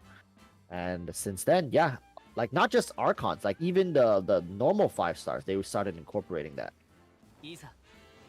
Yeah, I think they realized that there's a lot more dolphins for Genshin than there are like I think in most traditional gacha games you have like people that don't spend and giga whales and not much in the middle. But Genshin's kind of weird. Like I feel like it's actually there's a lot of people who, you know, they've dropped like $100-200 on like their favorite character or something, but they don't really plan on being a giga whale.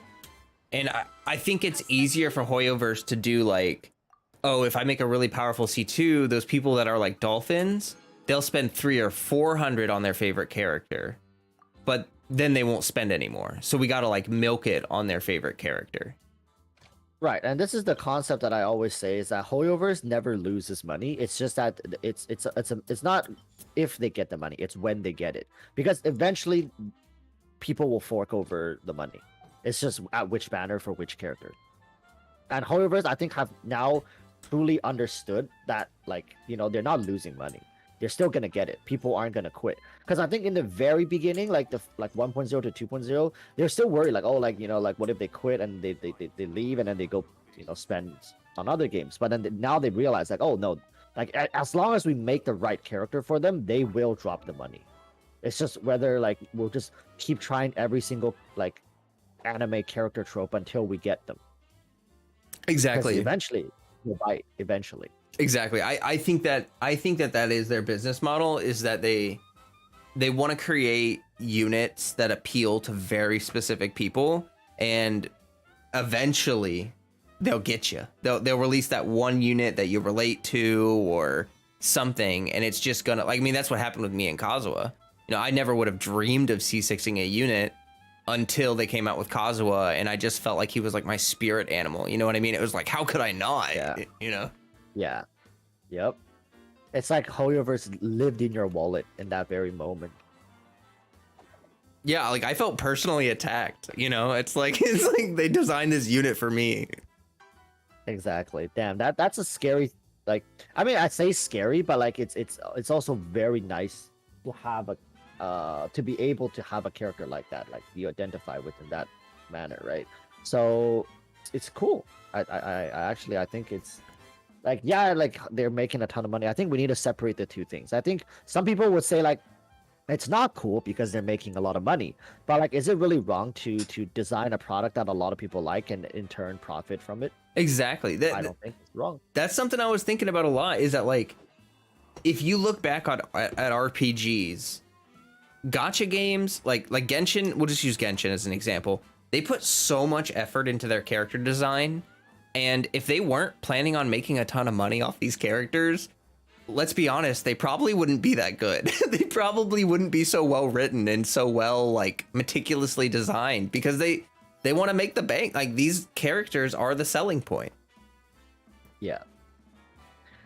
I think we oftentimes just see like, oh, they're a big company and they make a lot of money and we gotta hate on them now because that's like what we do.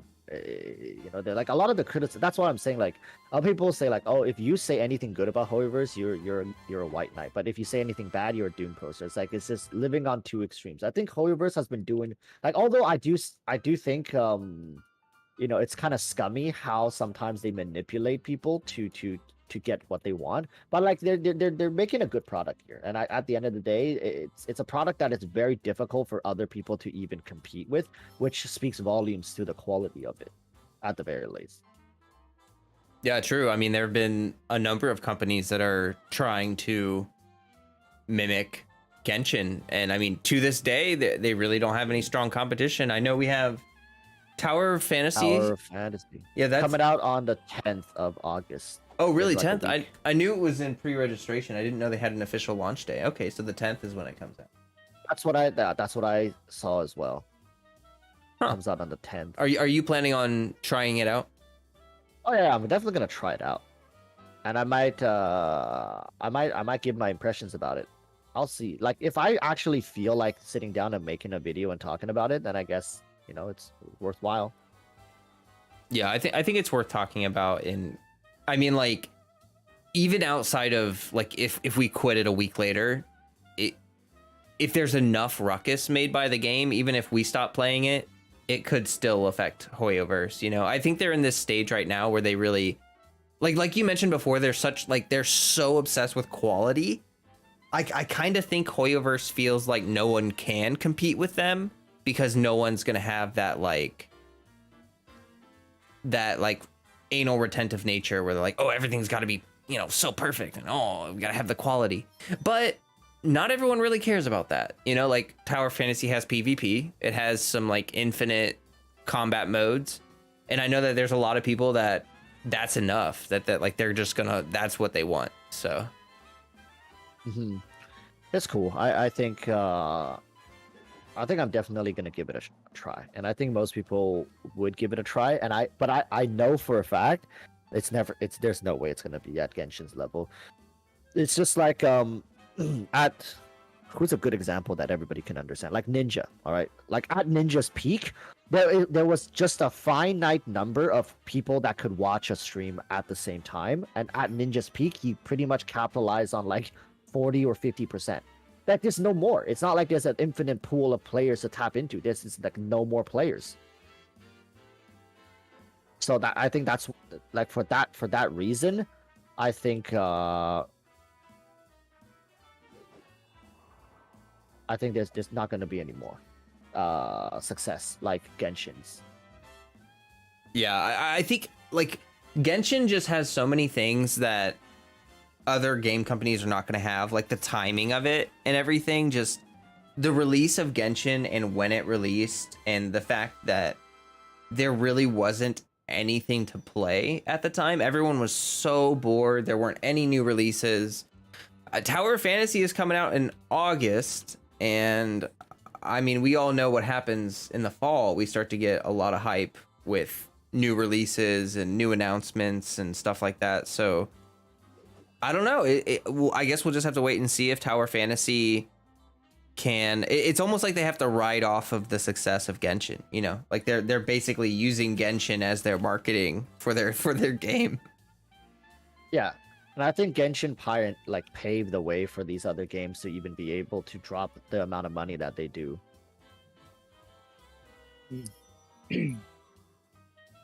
Discussing the value or importance of units in Genshin, you were talking about the units that you managed to get to C6, right? Yeah. So my question is, do you guys would you ever say there's a specific unit or a specific circumstance where you would say it's worth it to try to get constellations on 5 stars, or would you always advise against it? Oh, I definitely think getting some constellations are pretty valuable. I think I've advocated for quite a number of them. I think, to be very specific, I think constellations can be a really good thing. Like Walrus has made a really good point that like once you have 2 teams, right now it's really important that you build vertically. Like there is a point where you could like have too many DPS characters, or you could have too many healers or too many shielders, and you just don't need them. And you would benefit more at that point, at a late game perspective, from getting like a C2 Raiden or like a C2 Kazuha or like C1 Hu Tao or something like that, because that'll build up the vertical power of your account a lot. One thing that I will say is that like if you're not a spender, it's all fine. You know, like you're not really putting yourself at risk for it. But like, I will say, and I'm curious what Walrus thinks about this, because I feel like he'll probably agree with me on it. But it's like, I feel like any whale that tries to make whaling sound worth it is just on like the most copium that anyone has ever, like, that is delusion right there. Like, that is a real life delusion, is thinking that whaling is somehow worth it. I mean, every time I whale, I always feel like dead inside after, you know. It's not really a good feeling. It's like eating everything on a McDonald's menu. yeah, kind of is. Yeah. You feel amazing when you're like doing it, but then you feel like absolute garbage towards like when you're done, and you just look at yourself in the mirror and you're just like, what have I done? Okay, but here's the thing. What would you guys define as whaling? Like, is it necessary for you to spend money in order to be a whale? A month. Yeah, over $500 a month is essentially whaling. I think spending even $100 a month is justifiable if you don't like excessively spend on other like entertainment, apparel, and all that stuff. If all you do is sit home and play games, and this is the only game you play, and you know, I think it could be justified.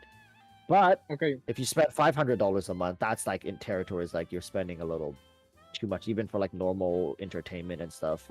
That's quite a bit of money to drop. Let me ask you this question. Let's say that someone does not, I repeat, does not spend that amount of money per month. Let's say someone just buys the Walkie Moon and the Battle Pass, and they manage to get a C6 unit, a 5-star. Would you still consider them, in that case, a whale or not? No. Even though they do have a C6 unit? No. I think at this point, even a free-to-play player has gotten enough. And this is okay. Here's a phenomenon that I need to label as well, because I think a lot of people have commitment issues. Like not just in Genshin, in real life. They're like, people are just generally scared to commit, and you can see this in like the youth of these days, because commitment means like, you know, like you're basically stuck and glued to one thing. And this also goes to me telling people to build vertically, and people are like, that's cringe, you know. People they just don't want to do it. They rather just like get their feet wet a bit in everything, and especially in a virtual world where, you know, like it's not even real life. Why take it so seriously? Why, you know, like lock yourself down to one choice? Like the whole point of living this virtual life is so you can build your harem, so you can like, you know, live that fantasy that you've always wanted. And to that, I do think they have a point. But I think playing the game, and also to Flowcat's point, is that the game isn't so damn hard that you need to like, you know, spend any amounts of money to find success, but it certainly makes it a lot easier. And it's also copium and delusional to tell people that anybody can just pick up the game with no knowledge whatsoever and like get Abyss 12 with no effort. Like you can literally build like the worst character in the game and like team, and anybody can do it like easily at that. I think that's also pretty like that's also pretty yikes. I think that a lot of the the difficulty that the Genshin has, it really spans on the artifact system, because an artifact set can make or break your character. Like, for example, if you run Yellen with defense instead of HP, you have a good character in Yellen, but it is going to be doing absolutely no damage if you build her with people need a basic understanding of how to play the game, certain rotations, certain synergies, and then like you can like basically the people who actually can clear the game with like crap units and like you know, like minimum effort are the people who really understand the game. Like they know the game so damn well inside and outside. Yeah. Yeah. Like that people who can do it. Like it's not like little Timmy like fucking, oh, sorry for the swearing. Like honestly, it's not everybody who can just pick the game up and have that level of success easily. You're right. And like for the cussing, it's fine.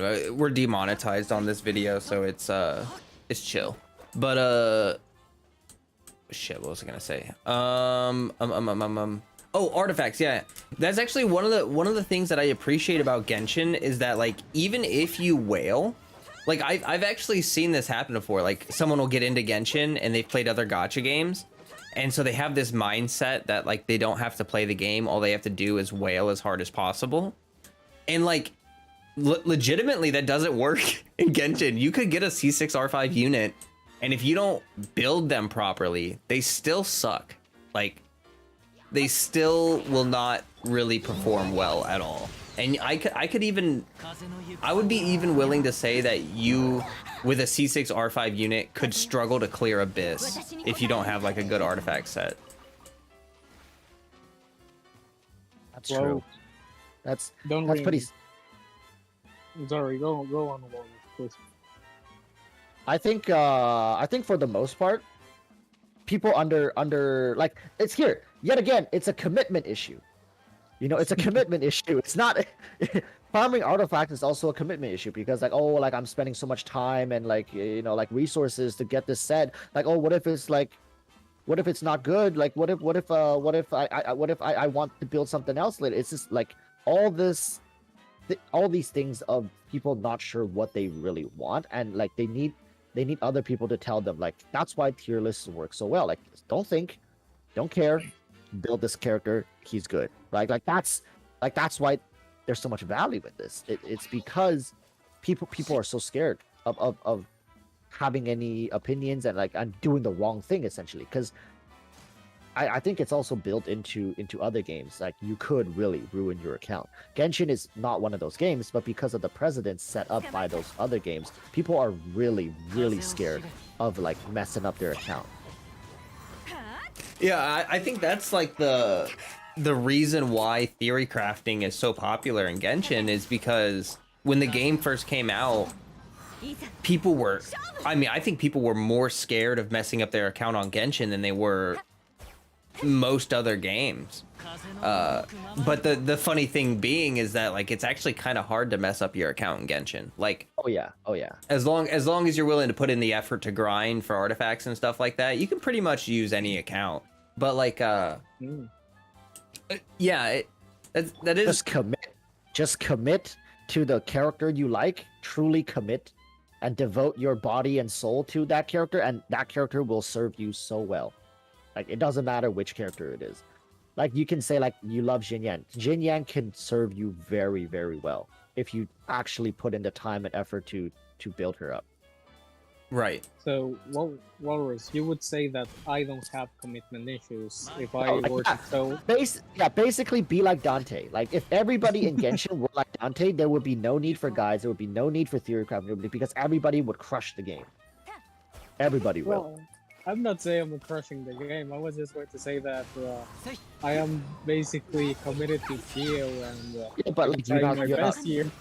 You're not struggling really, and like I don't know how much you consume in terms of in terms of guide videos, but like I think for the most part you probably know more about Ito and Geo in general than a lot of the people who runs the guides, you know. I'll be totally honest.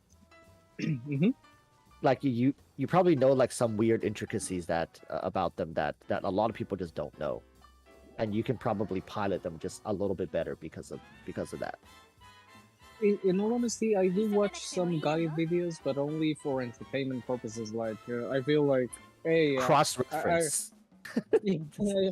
I want some Genshin in my life right now, so I'm going to look at someone's guide and just hear someone talk about Genshin. That's mainly it. But in all honesty, for example, if you go for this Geo element, the first thing you have to understand is what they scale off and what the characters you're going to pair them with. Like, for example, if you pair Ning Wang with Ito, that's a perfect combination as long as you have Goro as well, and the one flex unit, like either Zhongli for the shield, or even a healer if you want, or someone around those lines. But you could make Geo work fairly easily. Like, it's ridiculous how easily you can actually make Geo work, but not a lot of people are interested in Geo to the same degree as, say, Pyro or cryo, but you know, we survive. Well, I mean, you get like one of the best units in the game right off the bat for Geo. I mean, Noelle is just incredibly good for new players and for a lot of old players too. I mean, Noelle is just scaled up really well. Also, shout out to Final Flame for popping in to the live stream. Good to see you. Good to see you. But yeah, like Noelle is just insanely powerful. I mean, she's a hyper carry, but she can swap off a field. She has a shield. She can heal. She kind of does a little bit of everything. It's just kind of funny because like people generally, she's not very flashy or anything, and people just kind of don't really like to use her that much. She's not like super popular, but if people like accepted Geo into their hearts and souls and worshipped the altar of Geo, then they would just realize that like you could start an account and just focus on Noelle and you'd have one team just like boom, done. Also, Flo, when you said that one of the best units, I thought for a second you were going to be talking about Geo Traveler, and I got excited for a second there, but when I heard Noelle, I was still happy. So, yeah. Well, I mean, even more to my point, you can use Traveler and Noelle together, and that makes a really good Geo Resonance combo for free. One day, Geo will be recognized. Just wait and see. I think the problem with Geo is it's too simple for its own sake. Yeah, But that's what I feel really bad about Geo is that you really rely on the scaling as opposed to the synergies. Like it has close to no synergies. Let's be real here.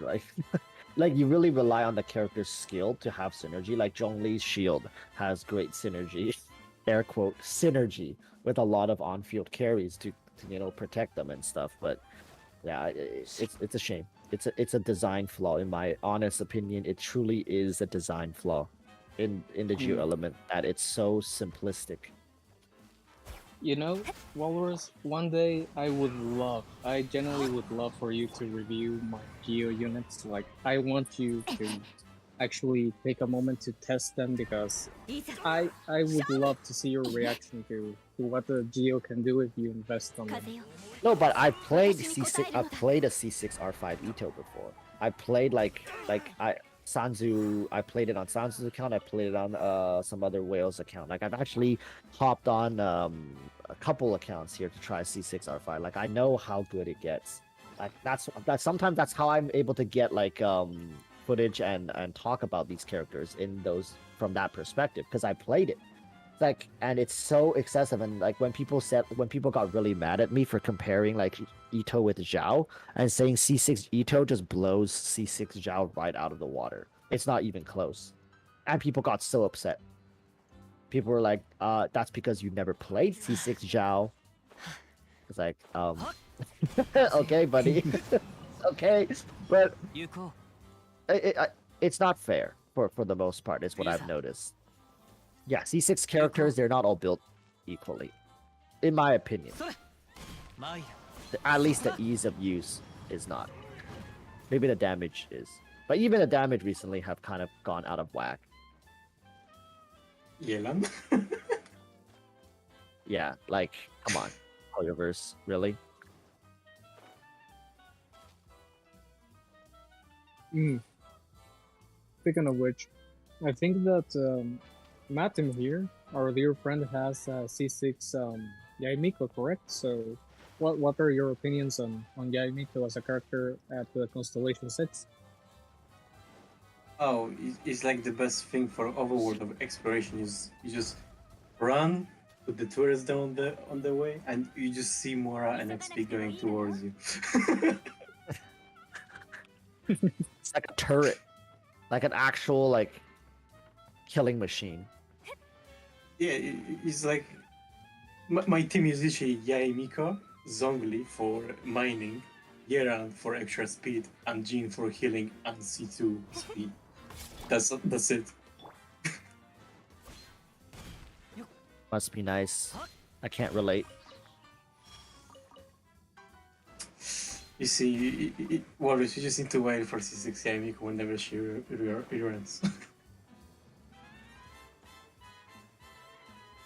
I know C6 Yamiko is good. Like, oh my god, like I've seen like she's actually a character. You know?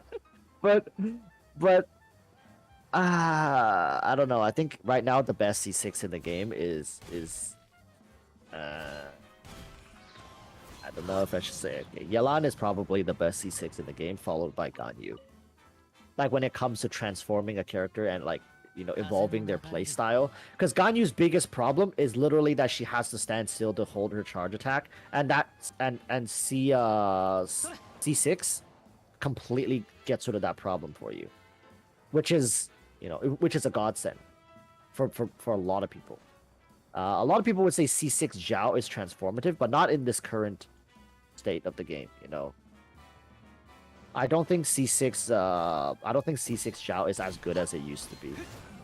Like once Venti, like the meta where Venti was like you know, dominating all the small mobs, like once that disappeared, I don't think it was like C6 Zhao was that good anymore. Because like if there's just one unit, like do you guys know the Abyss Chamber room with the 2 Ruin Guards? You guys know it, right? Like the chamber, Yeah. I think it's 12. Is it 12-1 or 12-2? 12. It's the first chamber, first floor, second chamber, right? I think it is. Yeah.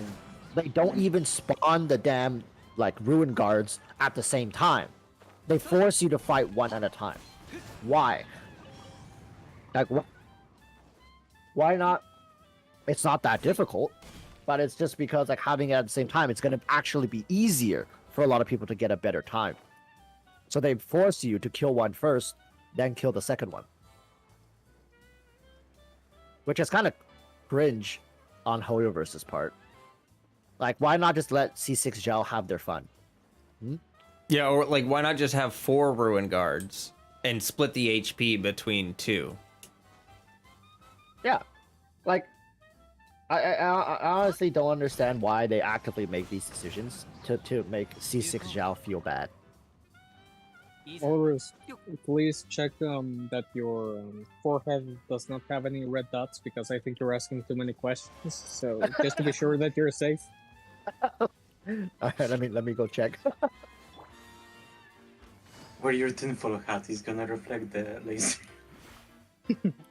Yeah, don't worry, that tinfoil hat will protect you. That's the whole point of it, you know. Yeah, I'm good. I just checked. I'm good. I closed my blinds. Yeah, you were asking too many questions.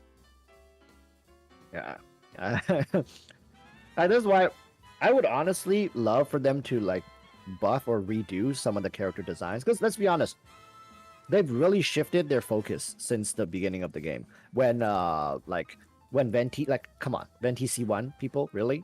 Like, we're really gonna sit here and pretend like that's like, you know, that that Hoyoverse hasn't really like revolutionized their design for the constellations. Yeah. I don't understand why you guys don't enjoy a shotgun Venti. It's not even a shotgun. Like, shotgun needs like like if the shots were more narrow, like that would work. But like that thing, I don't know. That thing reminds me of like peeing, and then like suddenly your piss just like splits into 3-4 different streams. It's just nobody likes it. Nobody likes that phenomenon, do they? I don't like it when I'm peeing, and that happens. I don't like it when my characters suddenly split their shots into 3. I don't think the female audience can relate. Well, anyway, yeah, no, I think redesigns could be, or like reworks or something could be a good idea for the older characters. Like, I constantly think about C6 Hu Tao, and it's like, in my opinion, C6 Hu Tao is the worst C6, and literally just because there's like isn't it 30 seconds cooldown, or is it a minute? I'm not sure. I mean, let me Well, look. C6 Hu Tao is 60 definitely seconds. kind of sad. Yeah, it's an entire minute you gotta wait. Like, I just feel like that it's a C6 that only works for 10 seconds out of an entire minute. I can't see the value in that. Like, I can't see why that is supposed to be really that impactful. That literally is for screenshots. Like, that entire constellation is for screenshot. Yeah, exactly. And that doesn't add anything to her gameplay. It doesn't add anything to her kit. It's a really, like, to me, that's a really sad constellation, because it just doesn't make her feel different. It doesn't really do anything except for like what you're talking about. Oh, I want to set up a screenshot, so I'm gonna, 380% crit damage or whatever. And yeah. It's I didn't get it either. Unironically, for me, I'm going to be honest with you guys. For me, C6 Ito is worth it because it has really even shortened my clear times on many domains, like, by a lot. But if we're talking about the units that can be good at C6, I think that in general, maybe only Yelan has a very great power spike, because even Ito, it's more quality of life when you think about it, because Ito, it's about just allowing you to continue to do the same damage. It does not increase the damage. Oh no, wait, yes it does. The crit damage, never mind. No, then never mind. Ito is broken. You know what? I haven't Ito seen anything. is utterly broken. Like, it's not even close how broken Ito is compared to someone like Zhao. I don't know why I need to keep hammering home this point. I think I'm just salty that a lot of people don't see it. Yeah, you know what? I said nothing. Please continue to slander Hu Tao. You're making Final very angry in the comment section, but by all means, as long as Geo is safe, continue to slander Hu Tao.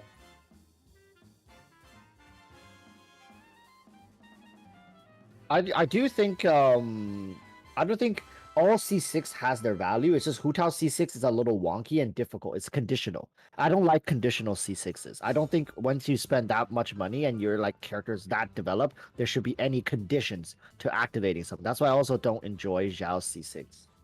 Yes, exactly. That's why like Shenhe, Kazuha, like those are really good C6s in my opinion, because it just adds to their kit.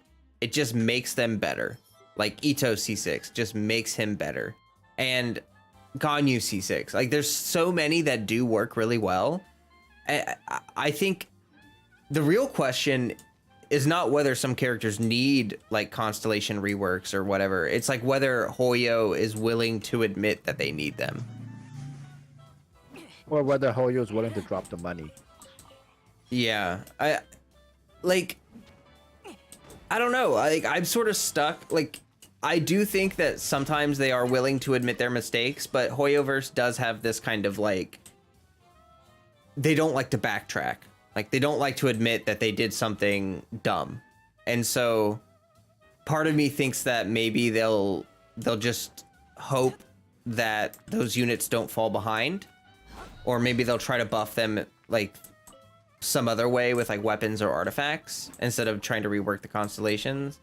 But I do think like characters like Klee, Zhao, Hu Tao, those a lot of those older units could use constellation reworks.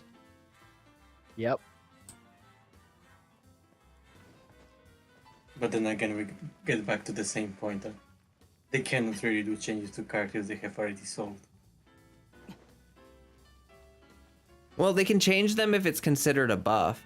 That's the thing, though, is like if they completely rework, like if they were to get rid of Hu Tao C6 and change it to something else, would that be considered a buff or a nerf? Is that legal? Like, I really don't know. Well, It really... there will be people complaining about it because, for example, they can say that they enjoyed the previous C6, and now that they got the money, they did the changes, they can just sue Mihoyo just because of that. But then at the same time, it also sets up precedents, and I think Hoyoverse is really scared of that. And I've talked on many occasions about why Hoyoverse doesn't do like the fact that they are okay with leakers, but they don't do it themselves, is that they don't want to be held accountable, and have precedents.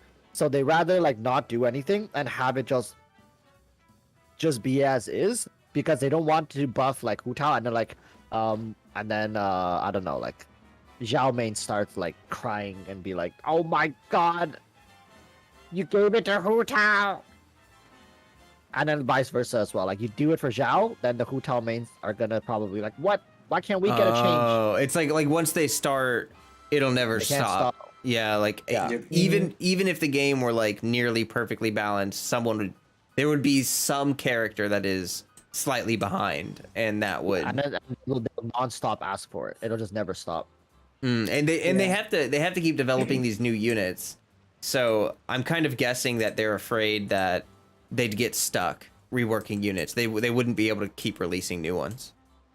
Yeah, or they have to devote an unholy amount of resources to upkeep these redesigns. But I'm sure eventually they'll get to it, right? Like I'm sure, like League of Legends, if you guys do play the game, I know, ew, disgusting, blah, blah, blah, but like League back in the day had all these really old characters, and it took them like what, like 8-9 years before they started like working on old, outdated characters. All I can say is I'm still waiting for that Geo Traveler buff. One day, my Geo Traveler will have a buff, but it's a long way from now.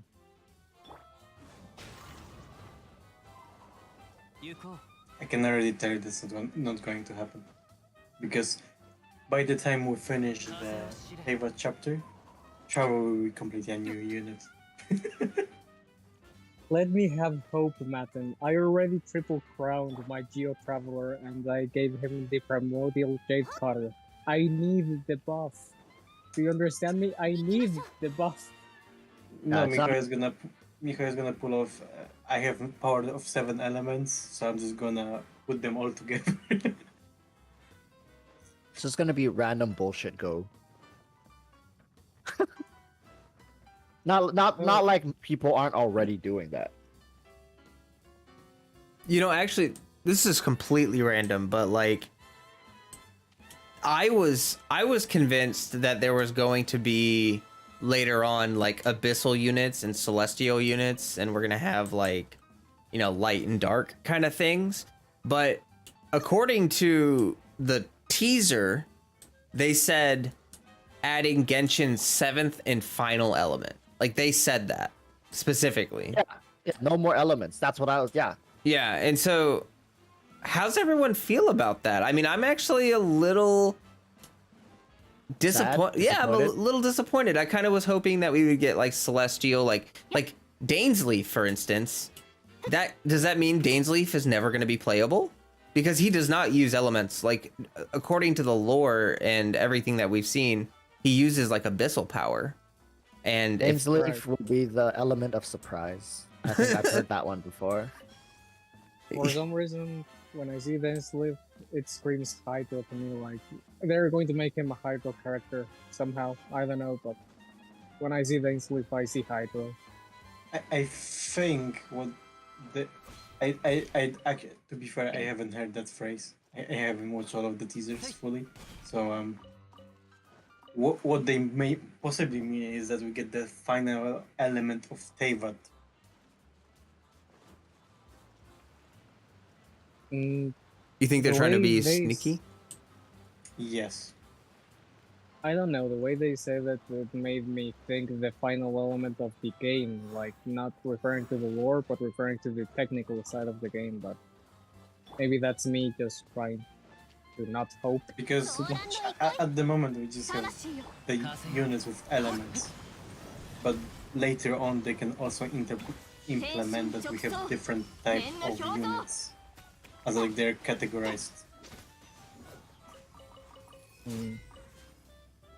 Well, we have seen powers that are not related to elements in Dainsleif on the Unknown God, on the Abyss Order, so maybe.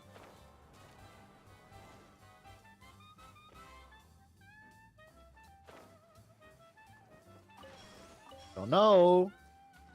Yeah, Really don't know. We have to just wait. We just have to wait. What is it? 4 years. I think like people were saying like, oh, the light and dark elements and stuff like that. Like people were getting pretty crazy with like. I think it's also coming from a traditional gacha place. Like people had all these elements before, like oh, 2 elements or like that exists outside of like holy and darkness and stuff like that. It's quite possible, but I don't know. I think Hoyoverse is gonna be a little more creative. To be fair, this element, I'm not sure, but I'm pretty sure in Honkai you have something similar. Like, Yeah, they have. definitely like the counter. They have like three types. Yeah, it's like Bio, Mecha, and something like that. But they also have like different branch on top of those 3. yeah, they have the tradition. They have a traditional triad with the bio, the mech, and the whatever. And then they have these 2 other types called like IMG, and I can't remember the other one, but they only counter each other. But the thing that like they do normal damage against all other types. So like if you're using an IMG character, they're good against all the normal ones, and they counter their opposing quantum and imaginary. Thank you. Yeah, so like if you're using a quantum unit, they're great against everything except quantum, and same with imaginary. It's good for everything except imaginary. Do you guys think they'll ever incorporate dual element into one character in the future? I hope. I mean, like, really, That they could really throw up synergies, because there will come to a point where it just like there's only 4 slots and too many characters, and they start now like building like, oh, this character is Pyro and Hydro and stuff like that, you know. I don't think I they'll think just. that- Oh, go ahead. No. Sorry, you first. I don't think they'll design characters that are like specifically 2 elements, because that would just, I feel like that would straight power creep the game almost, unless it's like their skill is Pyro and their burst is Hydro or something where it's like kind of a trade-off. But I do think that like dual elemental systems would be smart. I mean, they have a lot of lore basis for it. Like they have Abyssal Legacy transformations, they have delusions, they have Kazuha. And it just, I feel like you're right. Like it would add a lot to the team building in the long run, where it's like, you know, maybe you could make a taser team and a vape team together somehow by having like one unit that does Hydro Electro and then one unit that does Pyro Animo or something like that. Yeah. I remember that I actually talked about this with Lay 7 some months ago, and we were actually discussing that it might be a possibility with Fontaine, because if you remember on the trailer, the Feyvat interlude, for the Fontaine, it actually appeared the siblings.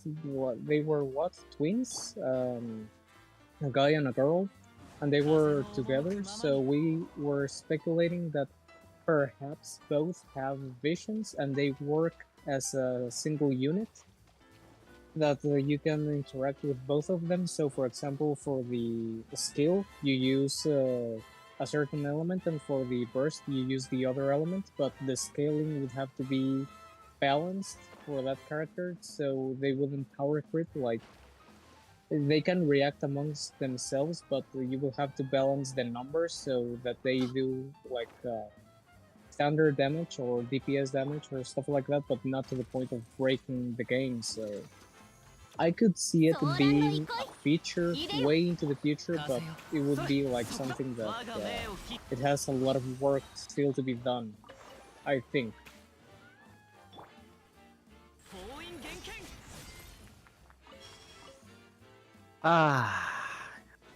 It's great that we're all sitting here and speculating and just watch Hoyoverse completely like ignore all the good ideas and just like here's something that I've always wanted to ask a lot of people. Like, do you guys think Genshin will be around 10-15 years from now? Do you think the game will still be like live? The servers are still being updated and stuff?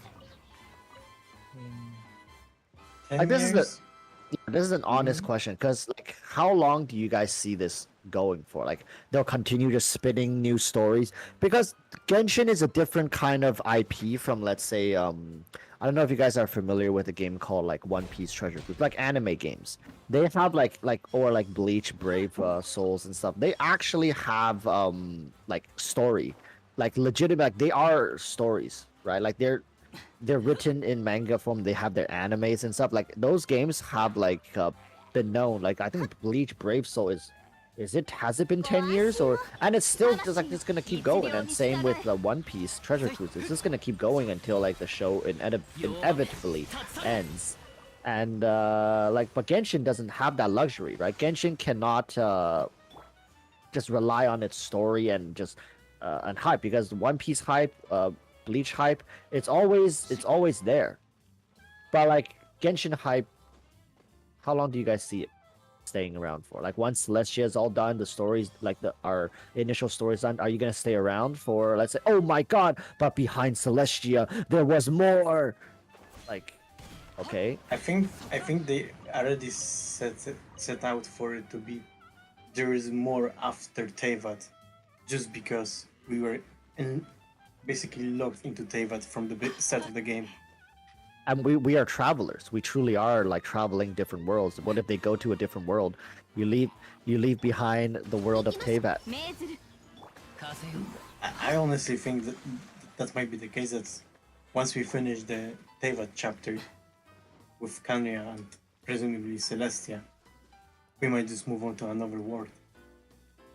And then eventually, like, on the side right now we have our whatchamacallit, the sidebar. Like, if you press your map at the side, you can select. Eventually there will be like a bigger sidebar where you can select the world that you go to, and you can select to go to Teyvat, select to go to, like, I don't know, like Gaga Land. There are already quote-unquote complaints that they should make, when you have the region Mondstadt, Liyue, Inazuma, and so on, if they have sub-regions, they should be like locked into them instead of having like the chasm underground mines. You know what I mean? Wait, what's the idea? So at the moment we have chasm as like separate region, right? Yes. And the idea is they should put it as a sub-region for Liyue, or Enkonomiya as some sub-region for Inazuma. Oh, okay. But like, I see. I think I get what you're trying to say. It would just help organize a little bit with like the map as we get more stuff. To answer the question, I feel like I definitely see 10 years. 15 is where I start to be like, I don't know.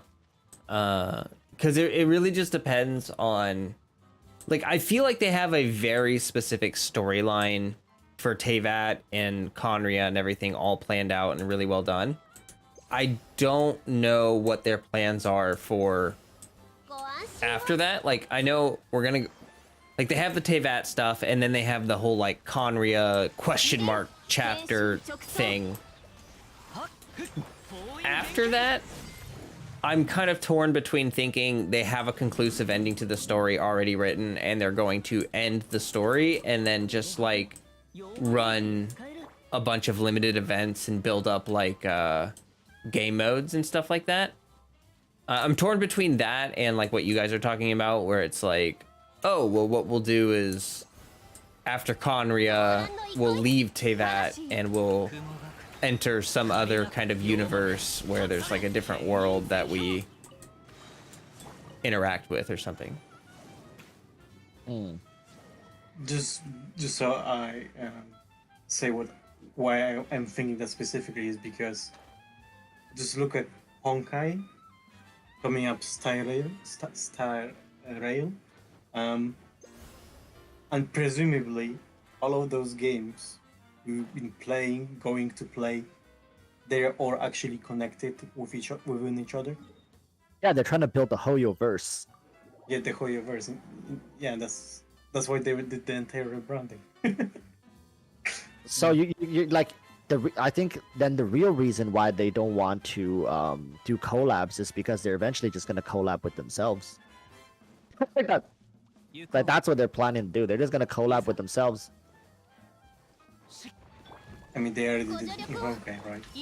Honkai Yeah, is good. yeah, exactly. So it's like they just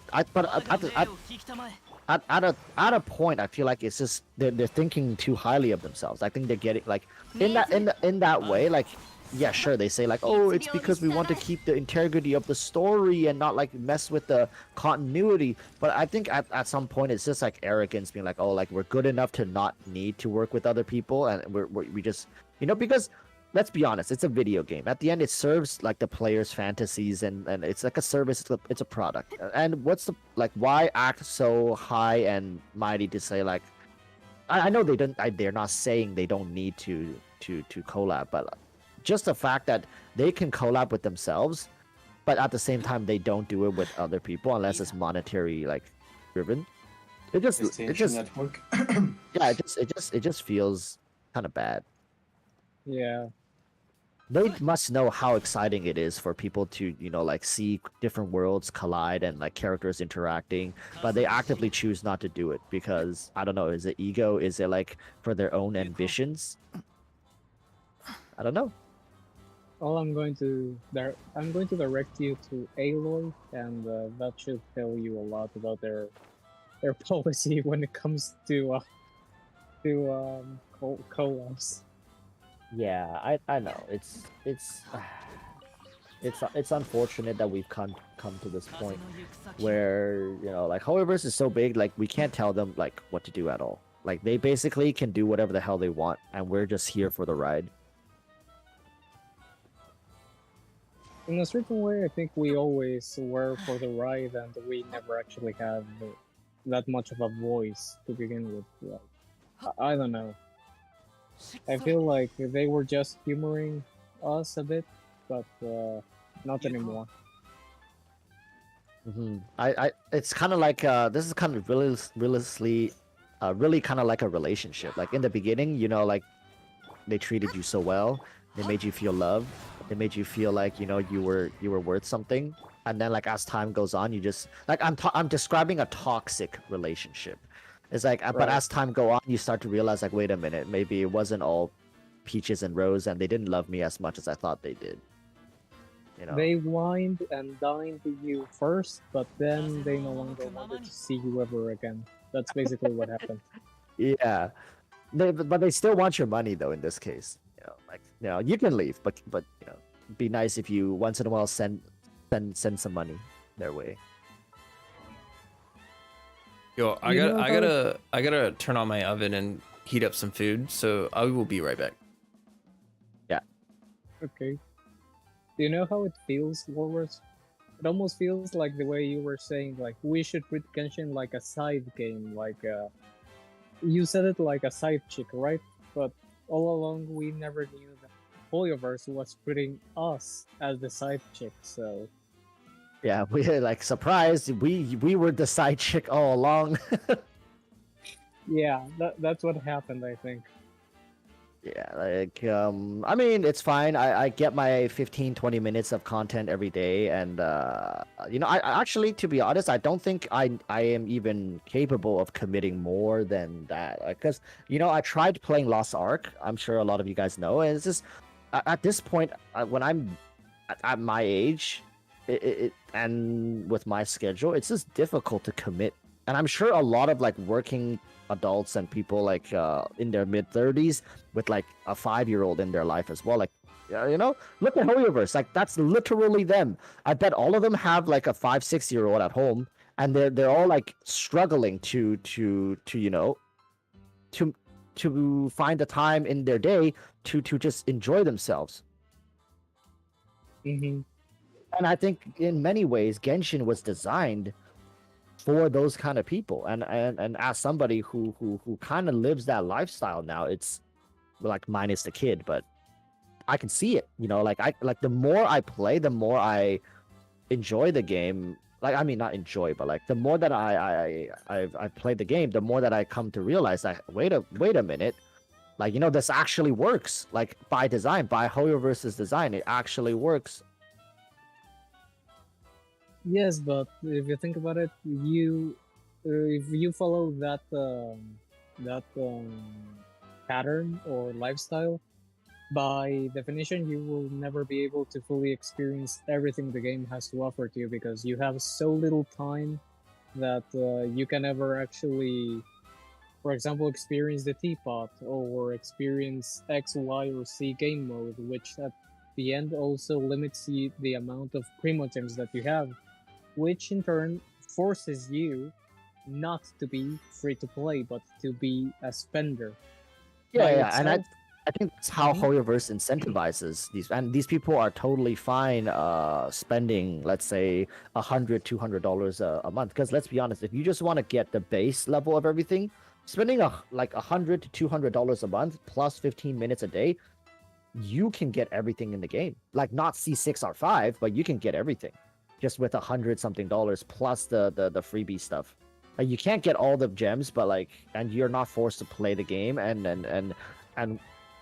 be put to work like a robot, right? But I don't know. It's kind of refreshing, and a lot of people were like saying to me yesterday when I showed them that I haven't even gotten to level 4. I mean, Oh, yeah. I'm at level 4 in my BP, but I was there. I was there. I saw it. yeah, but what I honestly feel is that I think there's some sort of comfort here for me in that I don't need to play the game. Like I can choose what I want to play in the game. And a lot of people are like, oh, but there's nothing to play. Like, what do you mean you get to choose? Choose what? No, but I choose my goals. I set my own goals. I play at my own pace. I'm not forced into this. Like, I can actually sit down and play Genshin probably for a solid week or 2 weeks right now, like every day, 8 to 10 hours a day, and I probably can have somewhat levels of completion to it. But then again, I always think to myself, why should I do that? It's always great to take it slow, and I think Genshin gives you the luxury to do that if you are just willing to spend a little bit of money. And yes, I'm saying like $100-something is a little bit, but that's for like proper working adults who have like a 9 to 5 job that pays somewhat well. We're not saying like really well, somewhat well. Well, it also depends on the country because, for example, I am a working adult that has quite a demanding job, but my economy is not the best because of my country, which punished the rate from my currency to dollars. So it really depends on the circumstance, I would say.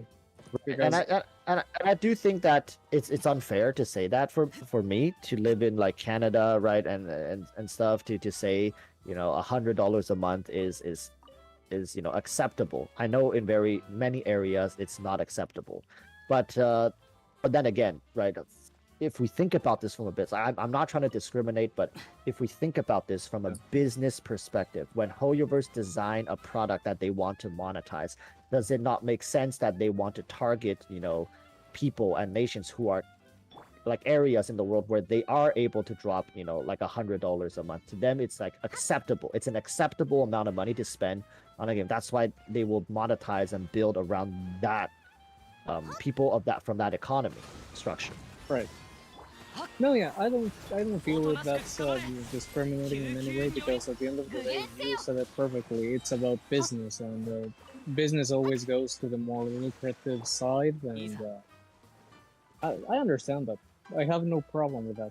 The only thing I have problem is with the economy and the rates, but that's on the government part, not on the game part. Yeah, So- yeah.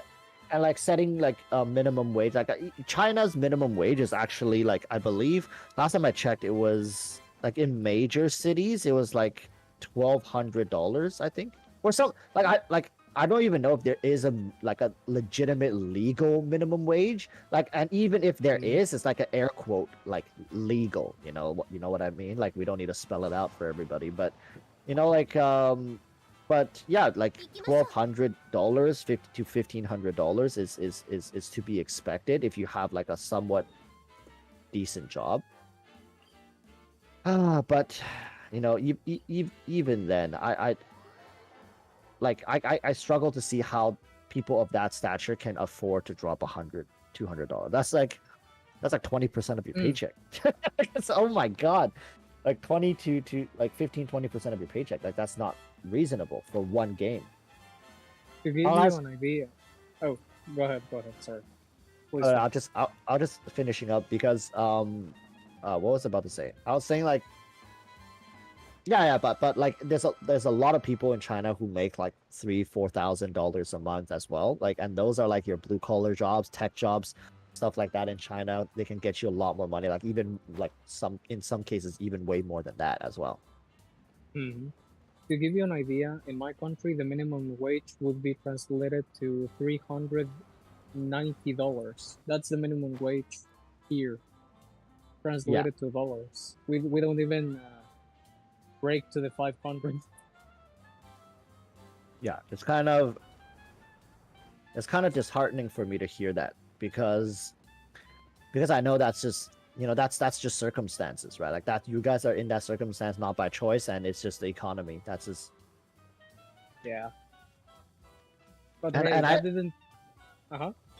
And I am very aware that there's a lot of free to play players in those regions who are like that by like I know there's people who really have passion for the game, and they would love to be able to do it. They just by circumstance they cannot, right? And seeing other people being able to do it, that's even somebody over here working at McDonald's. They can. I know, like we make McDonald's sounds like trash, but you know, it's like even somebody working at McDonald's, it's doable. You know, just on minimum wage, like you can spend $100 to $200 a month if you want. We have a saying in my country that goes like this: every single job, it's a dignified job as long as it's legitimate and you get paid for your time, and it's better than robbing. So we don't discriminate, not even the McDonald's job, because everything can be dignified as long as you're doing it in the appropriate way. Yeah, and I think like this is terrible to say, but my dad used to make this example for me to get me to understand like you know, not like everything in the world has its reasons, and it takes skills and stuff to do it. But and like even like robbing a bank would take skill. Like why don't more people rob a bank, right? It's like I understand what you're saying, but like to take it to the extremes, like even robbing a bank, like if everybody could get away with robbing the bank, everybody would do it. Let's be honest. Like it's just people are scared of getting caught, and they're scared of the consequences. But like why does it exist? Because some people can't have the skill to get away with it. Like he used to make this example for me to understand, like it's really not about what you do, but like you really have to understand, like associate consequence with like, you know, reward. A lot of the times people will do stuff for the reward if it means like if the reward is big enough that the consequences don't really matter. It's weird to think about it like that. But so yeah. What I'm hearing right now is that you are formally inviting me to your crew to rob a bank. That's what I'm hearing right now. Just we need a geo expert. Perfect. I'm in. I need my welcome moon, man. So please. Oh, Flowcat's back. Oh yeah. I've been back for a minute. I've just been listening. This is an interesting conversation. Don't mind the whole bank thing, Flo. Nothing's happening here. Yeah. Yeah, no banks being robbed. No, absolutely not. I won't rat you out, I promise. I heard that you, Walrus, that you mentioned Lost Ark, and yeah, I've been feeling heckin' burnt out from that game, and I think you basically made the point that like it's kind of like made you appreciate a little bit that like Genshin isn't as grindy. Yeah. I used to love those kind of grindy games. Like I really did. Me too. Like when I was younger, I remember, you know, I'd spend 6 hours grinding on a game and it would be like, oh yeah. But it's like nowadays for me, when I log on, like Lost Ark is feeling kind of frustrating because it's like, it feels like when you log into Lost Ark, you're on a train that you can't keep up with. Like you're in a race you can't keep up in. So you're always like, oh God, I gotta go do this. Oh God, I gotta do this. Oh, I can't get this done today, so I'll have to skip that. Oh, I gotta, and like, I don't know, man. It just starts to feel like a lot of FOMO, and you spend all your time on the game doing chores, basically. Yeah. And so I've definitely nowadays, like, in a way, although it doesn't feel good at the time, I appreciate Hoyoverse's like how they've paced the game. It's not, it always keeps you wanting to play the game more, which is a good thing, even though it sounds like a bad thing, because it feels bad because you want to play more, you want more, but because you want more, you're not going to stop playing. And if you ever felt like you didn't want more, you'd probably stop playing. So it's kind of smart, but I made a video recently talking about this. I actually read scientific papers to prove this as well.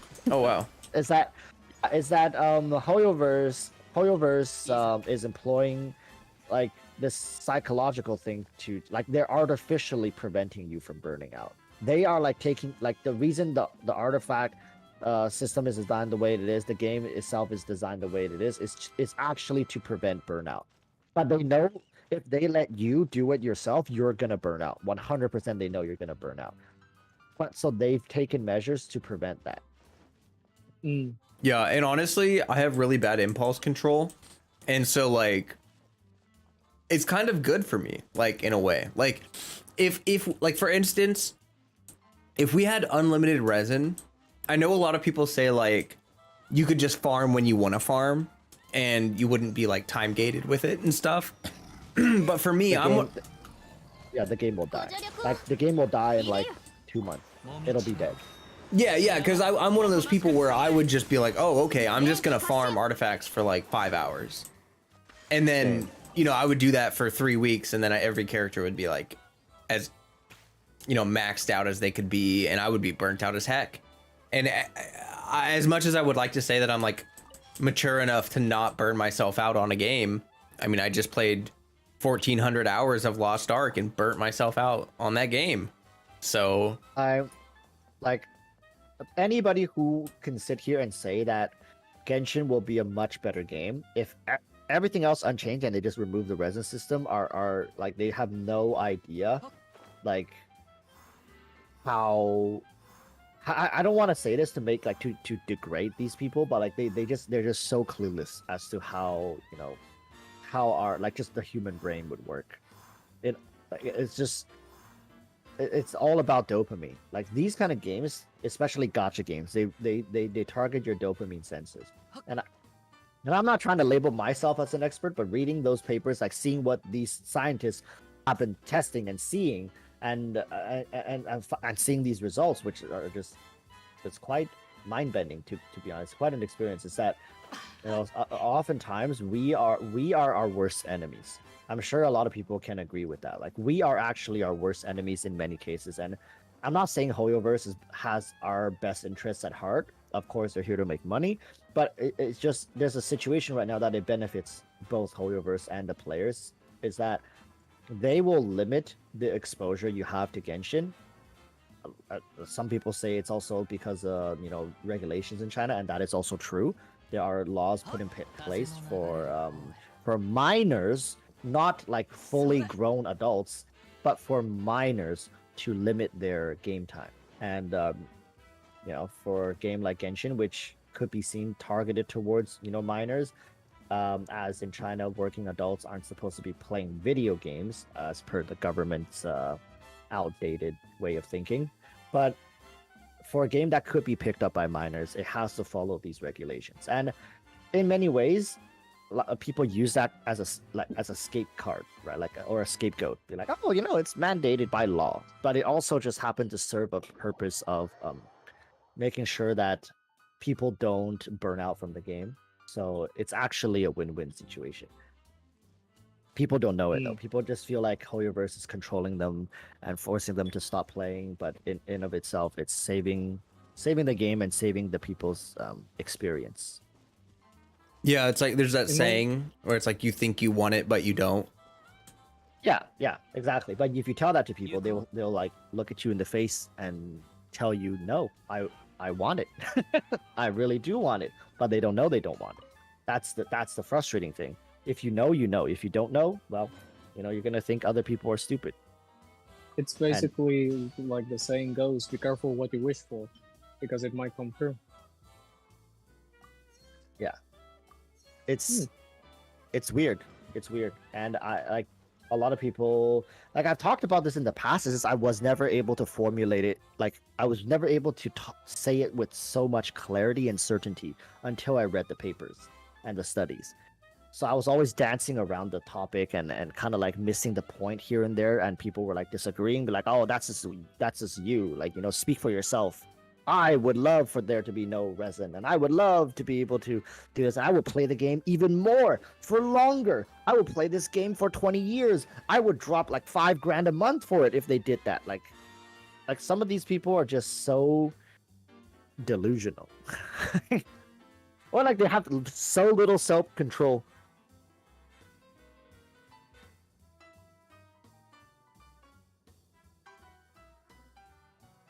In my case, I think that for the most part, I do agree with everything that has been said. The only thing that frustrates me is the way the artifact system is rigged to literally work against you most of the time. So, for example, me, I've spent almost an entire year trying to get I repeat, just one good defense stance on the host domain. And still hasn't dropped, so I don't know.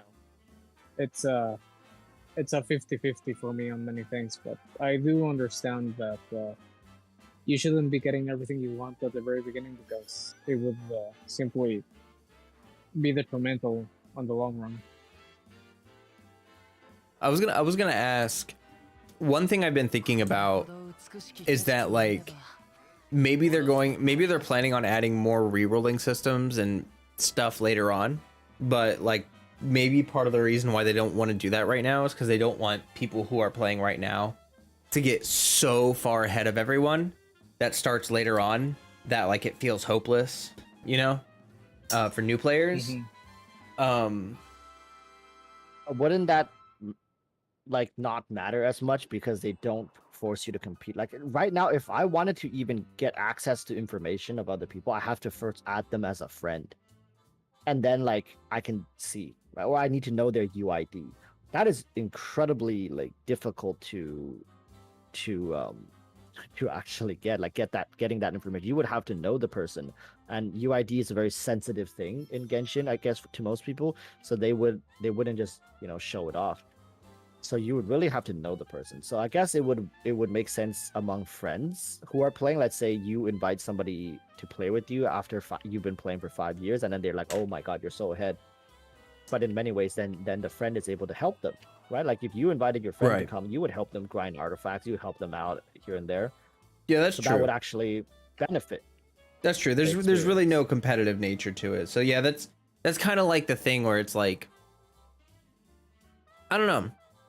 Yeah, maybe it's not really intentional like that. Maybe it's just the crappy RNG. Do you guys think that more rerolling things will happen later on? Like Oh yeah, for sure. So what you're saying is it's a good and proven system to reuse old materials. Does that mean I should be saving the artifacts that roll poorly? I'm sure Hoyoverse would love for you to hoard artifacts and run out of space and eventually sell you storage space. I was gonna say, yeah, like who has the storage space? I have like 86 artifact spots right now. No, I have like 60 that I can fit before I get full up. Like I've been hoarding 5-star artifacts because I'm like, I'm like banking on them adding stuff to the strong box when Sumeru drops.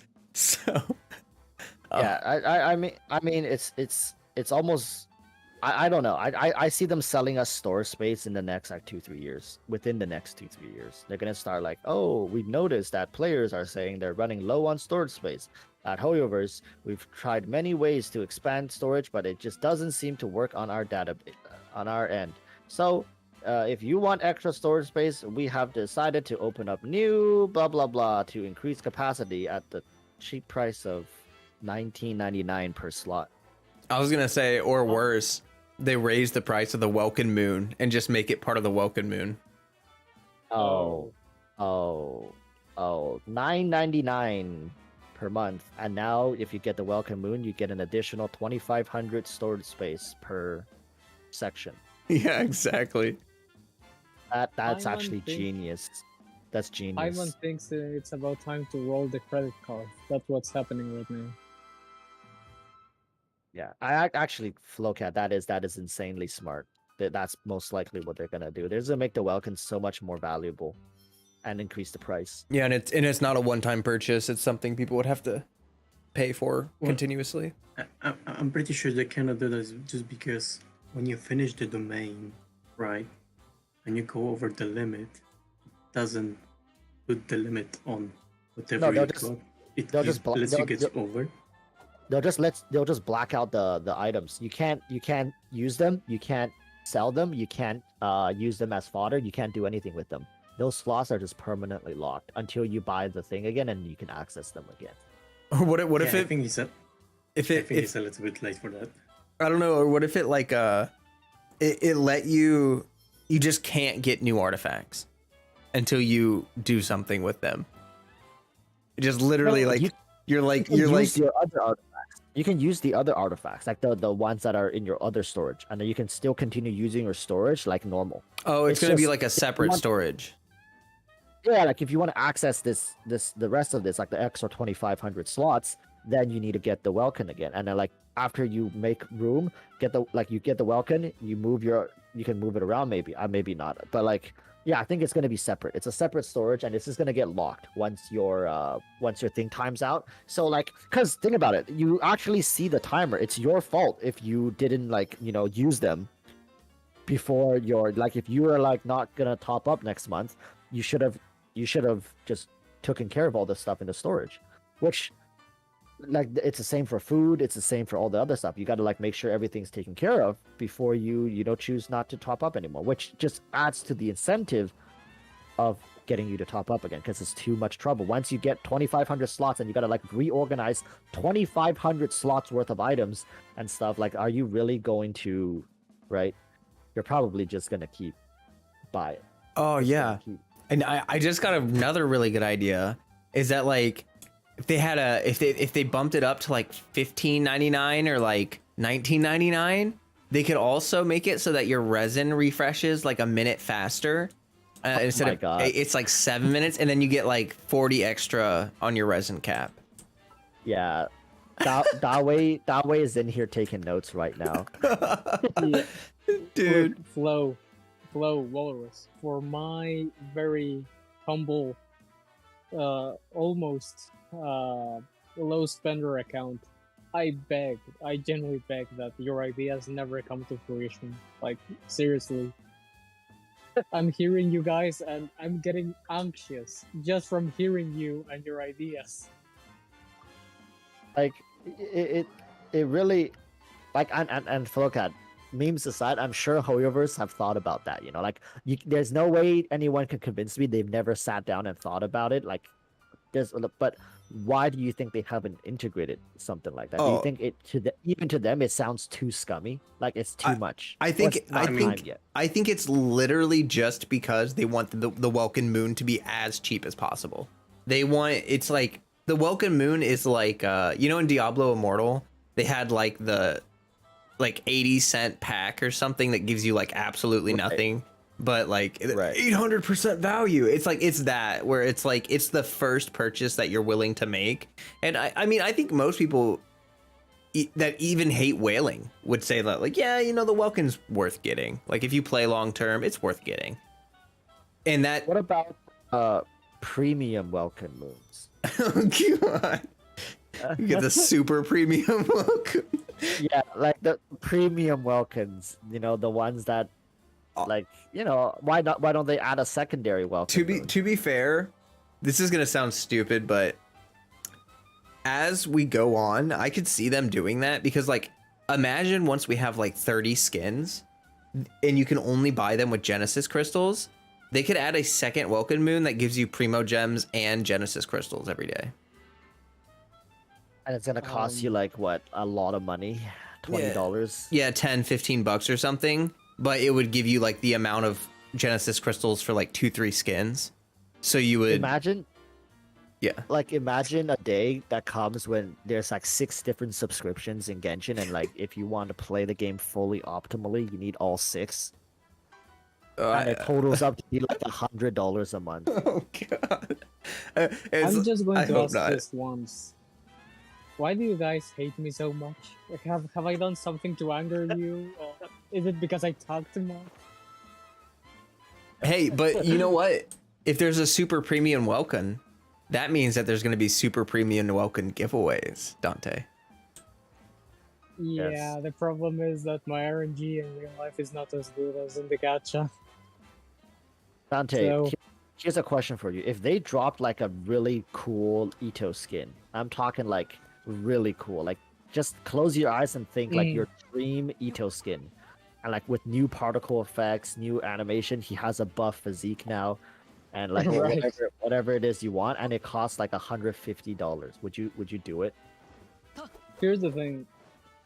I would consider start saving all the crystals that I get from Welkin, because I do buy the Welkin, so saving crystals from this point until that skin comes out and just use the crystals in that instead of converting them to Primogems. Oh, smart, very smart. So how much Genesis crystals you got saved up right now?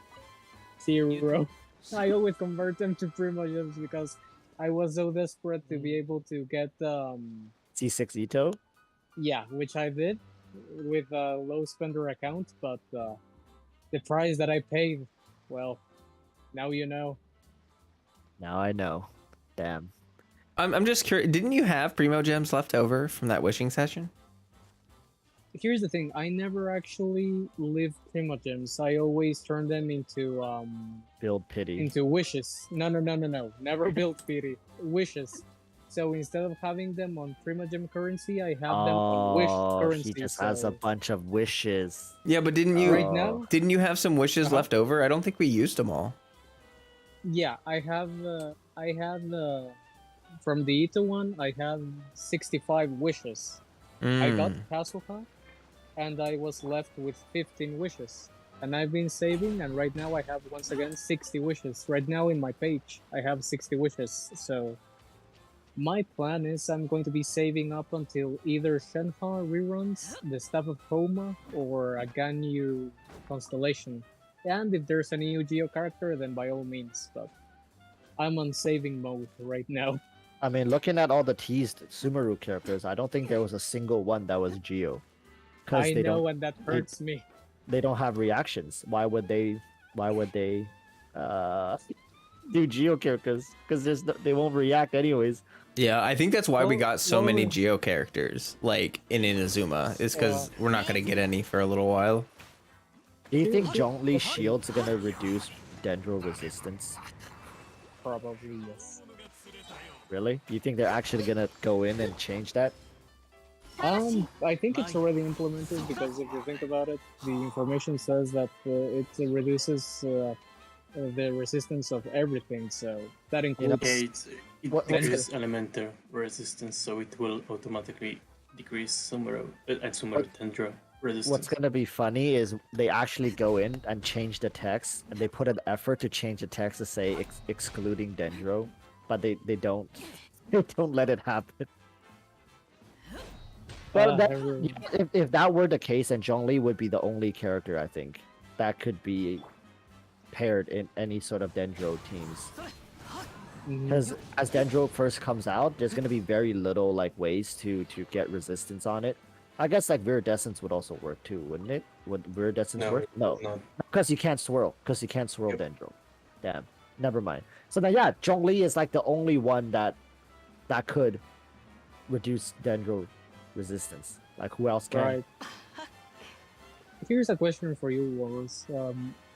I've been noticing that it's a trend that you suggest ideas that literally torture my very soul. So I'm just curious. Do you enjoy making me suffer by this point with the whole Geo not reacting? That's why it was not on Sumeru type of stuff.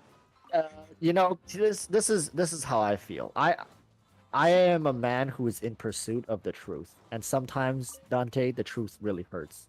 I'm sure you are very aware. But I'll also add that in pain we find solace, right? We find solace in pain, and from that we can understand ourselves better, right? Don't you feel like you're much better connected with your roots, and for lack of better term, the soil beneath you, the ground, the earth, the geostructure that you reside within? Don't you feel like that pain is resonating you with that, giving you a stronger and thicker shield, more Right. damage? I feel a resonance, that's for sure, but I don't know about Yeah. the whole making me stronger. No, but you see, if Hoyoverse one day just removes Geo from the game, that pain that you feel, you're gonna exude it outwards. Right? You're gonna punch the closest wall, and you're gonna do a lot of damage with that punch. Right. Oh man, that would be the day that I suffer. But I with all this Geo like scandals and torture, I do hope that Hoyoverse has great plans for it in the future. Imagine if like when Celestia comes, it's like, oh, because every other element is tied to some sort of reaction, Geo element is the only one that can stand up against Celestia, and you get like a 200% damage buff against Celestial type enemies. That will not work. You know why? Why?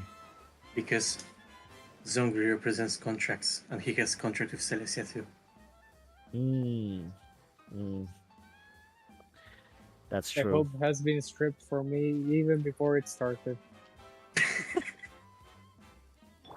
Yeah, Geo's very sad. I think at this point I can say Geo as an element is probably the worst element in the game.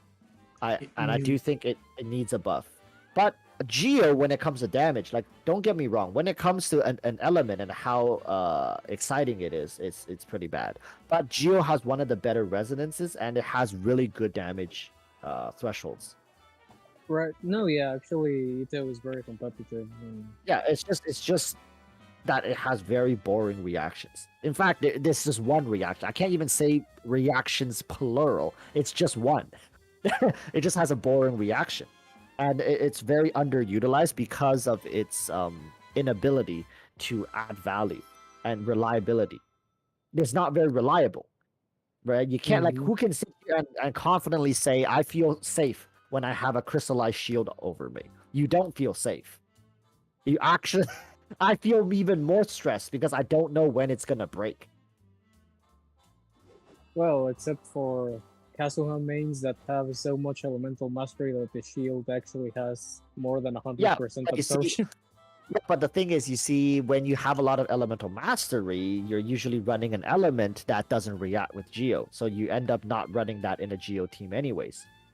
So you can't react.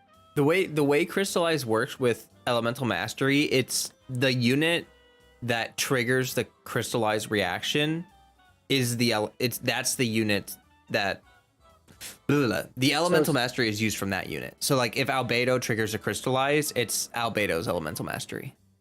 Yeah. But how would Albedo trigger a crystal with his burst or like his elemental skill? Like if there's like if they have pyro on him and you hit him and his field is down and it does his little skill damage and it crystallizes, that doesn't use the pyro unit's elemental mastery. It uses the Geo unit's elemental mastery.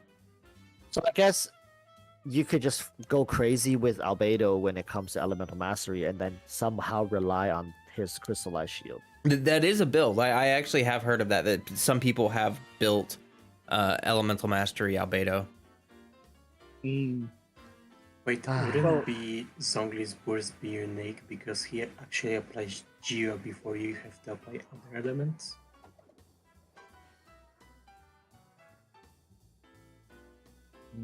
Come again? Basically, whenever you do burst with Zhongli and he petrifies the enemy, the petrification basically gives you a Geo status. And you can crystallize when they're petrified. Oh, so you could like, Oh yeah. in that Yes. case, you could use the EM Okay. from your elemental unit.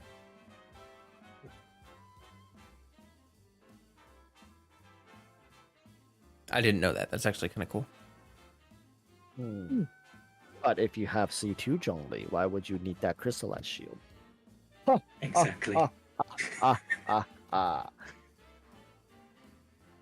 In fact, why would you need crystallized shield when you need the elemental certificate shield anyway?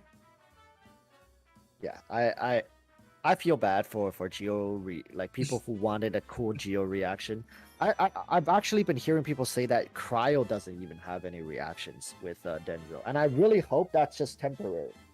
I hope like maybe in the next patch they'll continuously add new reactions, and maybe, hey Dante, let's hear me out. Mhm. Just like how they space out region releases, like Inazuma with their islands, maybe Dendro reactions are also going to be spaced out, and even leakers right now don't know because it's not out yet, right? Maybe come the next patch, suddenly there's going to be a wave of leaks and be like, oh my god, Dendro Geo reaction, fortify, it exists. You never know.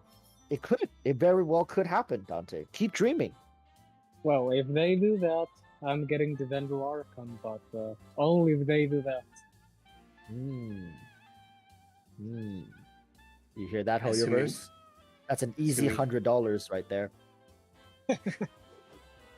Well, assuming Dendro Archon is going to be 3.1 like it was the case with Raiden Shogun, I don't think that's enough time. Yeah, that's true. Yeah, Shogun was on what, 2.1, 2.2, something around that. 2.1.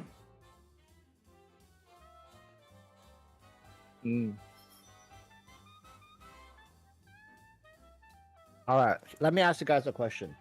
Out of all the T's character for Sumeru, who do you think is gonna be the best character? I'm talking like full on meta, all right? Not like popularity. I'm talking full on meta just from their visuals. Speculate. Who's gonna be the best? Apart from the Archon.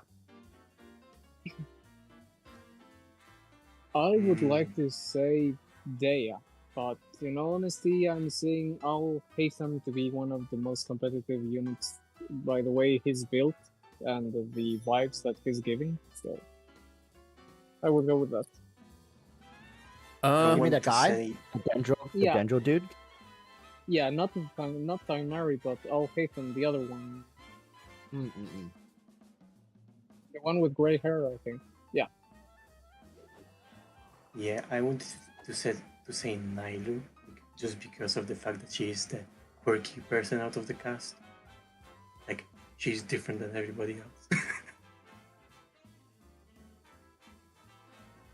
I would probably say Dea because it's been a long time since we've had a like truly game-changing pyro unit. And I could see her doing that. I mean, like just talking about pure potential for meta. I think there's a potential that Dea is gonna be like Hu Tao strong or something, depending on what kind of unit she is. But Do you think she's gonna be like a burning character? So she's not gonna be a vape or melt character. She's gonna be a predominantly designed for burning.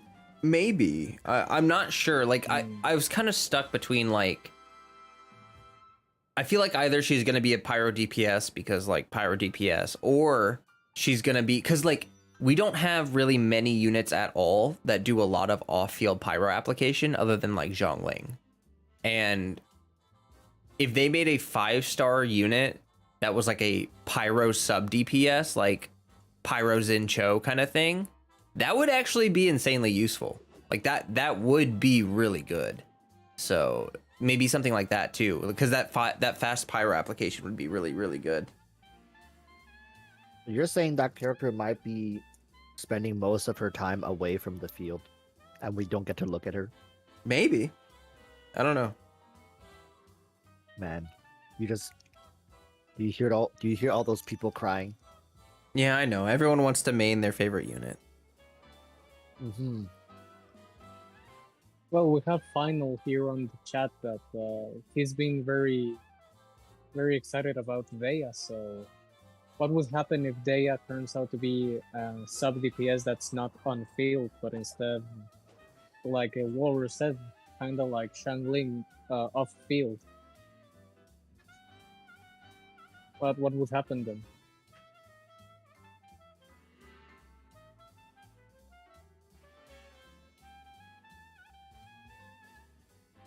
Anyone wanna elaborate?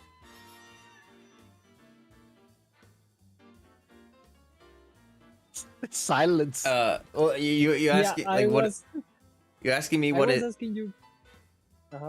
like what it means? Like what? What would that entail for all the people that want to main Deya? Oh, I don't know. I'm gonna make a whole video on maining a unit and how like it like when people say I'm maining a unit, they either mean it's my favorite unit, it's the unit I use on field all the time, or it's a unit that I use in every team. Like, I don't know. Like, I just feel like when you say you're maining a unit, I feel like it's almost unhealthy for the Genshin community to view maining a unit as being on field all the time. Because, like, I'm a Kazuha main, but Kazuha is a sub DPS buffer. And I don't really build hypercarry Kazuha. So, am I not a Kazuha main because I'm not building hypercarry Kazuha? Or... You know what I mean? Like, I just feel like it's kind of a weird at this point because Genshin's a team building game. It's just kind of weird. Mm-hmm.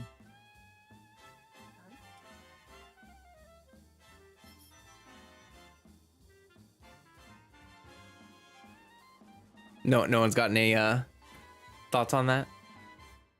Well, when we talk about mains, like, first and foremost, you have to have the character to be a main.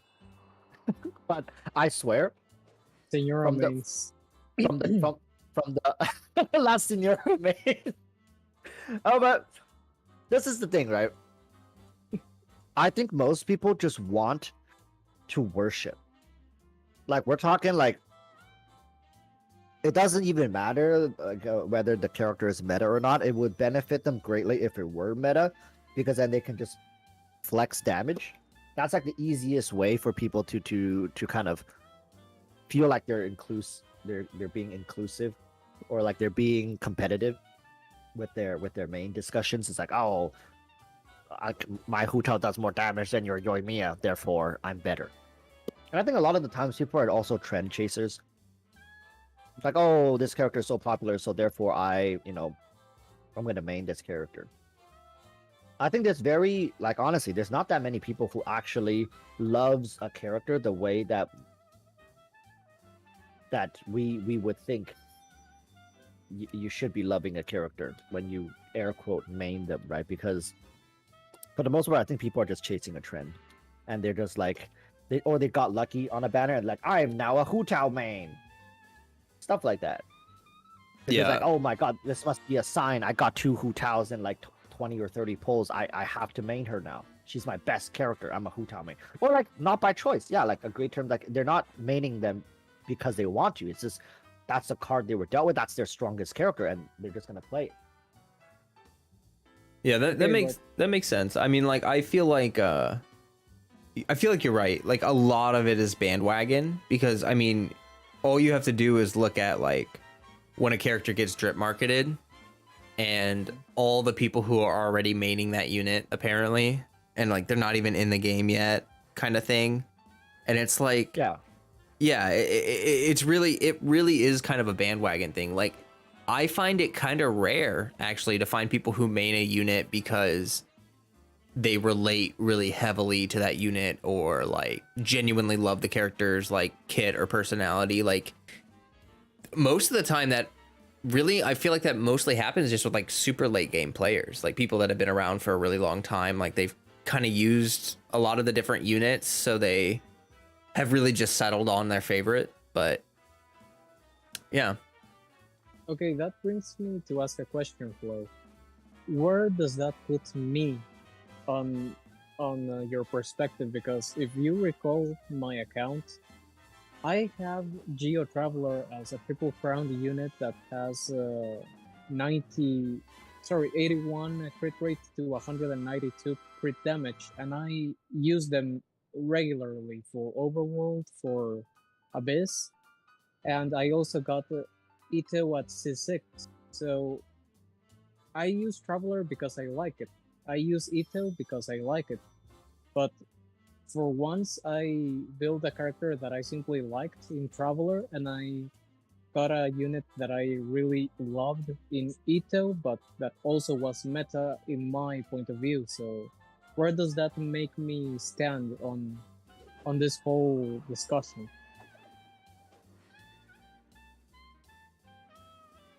Well, like, I don't really particularly think that saying you main a unit or whatever is like, I don't want to say it's bad, but I do want to say that like people are hindered by attachments.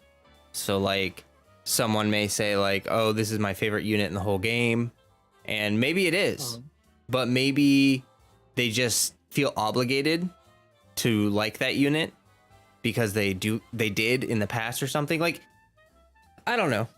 There are reasons to change your mind. You know, I feel like when people say like, oh, I'm a main of this character, it's like a ride or die kind of thing. But like, it really doesn't need to be. Like, I feel like the whole terminology of like maining a unit in Genshin is really kind of, it just doesn't make a lot of sense to me. Like, we don't even have most of the units yet. Like, there's probably going to be 70 more units over the next 3 years that come out. Like, how do we not know that like you're not going to want to main a unit in 2.5 years that comes out? See, that's interesting to me because I recall that Walrus was talking about the commitment on this game. And part of the commitment is literally playing with the unit and quote-unquote maining it, because obviously you're dedicating your time and your resources to that unit. So would you say that it's a bad thing to actually dedicate fully to a unit to the point of crowning them?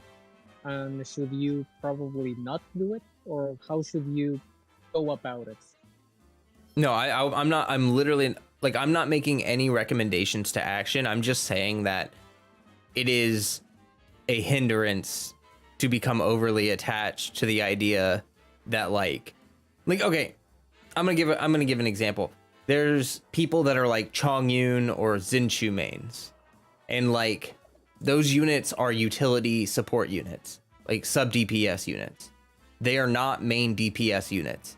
And I constantly see people that want to make like Toma main DPS, Xinchu main DPS, Lisa main DPS.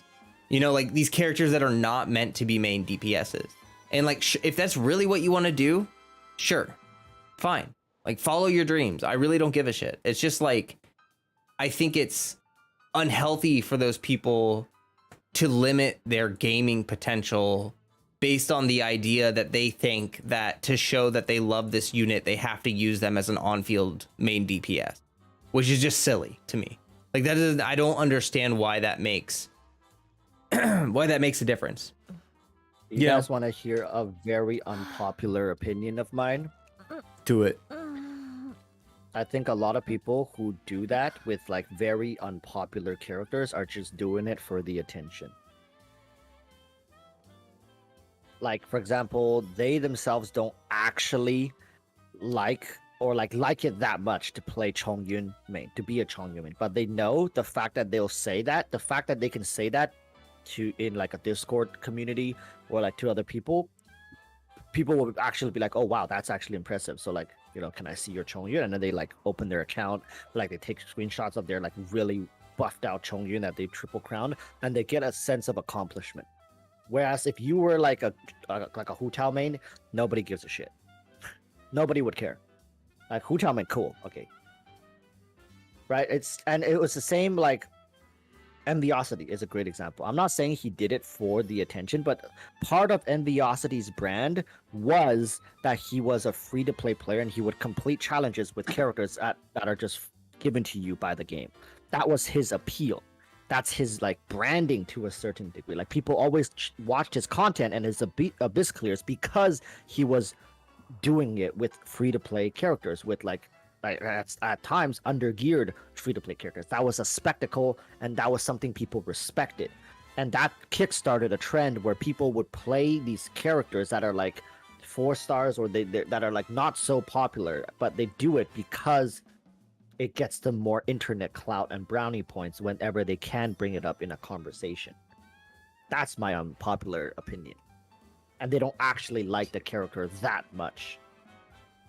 Because like you said, Flo, just because you like a character doesn't mean you can't build other characters. But no, these people will only build characters that are underwhelming by the community standard, and they live, and maybe they get a kick out of it. Maybe they're like, oh, you say he's bad, now I'm gonna make a point just to prove you wrong. I'm gonna do this just to prove you wrong, and I enjoy that, right? And I think there's the vast majority are people who are just looking for attention, and they're actually like overcrowding this space. And it's also because Enviosity popularized it. I think that trend. I think that makes a lot of sense, because like the way I look at it is if you really like a unit, I guess I'll just use like Xinchu as an example because he's a sub DPS.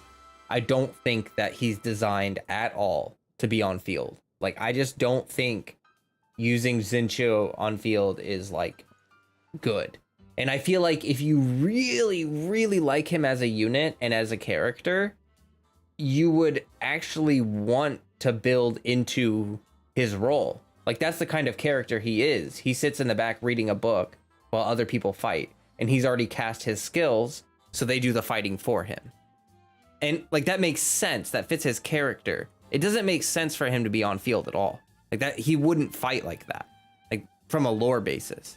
And so like I feel like if people genuinely really cared about like Xincho or Chongyun or something, or Goro or whoever, they would build them into their respective roles, not like fight against it in this weird way like you're talking about. Like I kind of agree that like if you're like a Xincho main and you build him as a hyper carry, it's probably just to get attention. Like not all the time, like 8 times out of 10.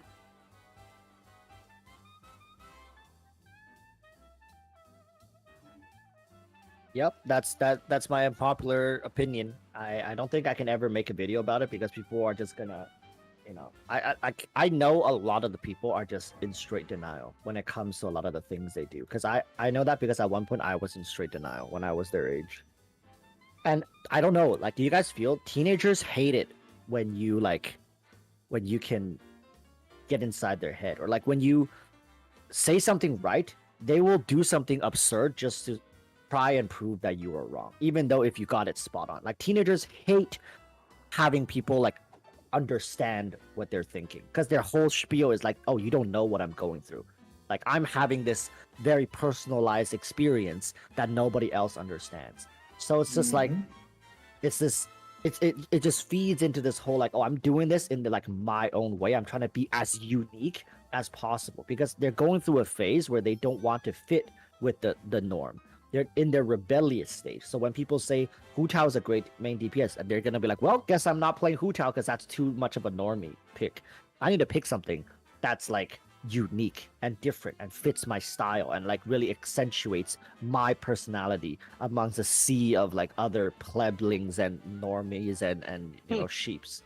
Like that's the mentality. Like yes, sometimes people who are like in their 20s and 30s still think this way, but for the most part, teenagers, like we've all been through that like teenage phase. Some people have it very short-lived. Some people have it very prolonged. But that is a very teenage characteristic and mindset to have.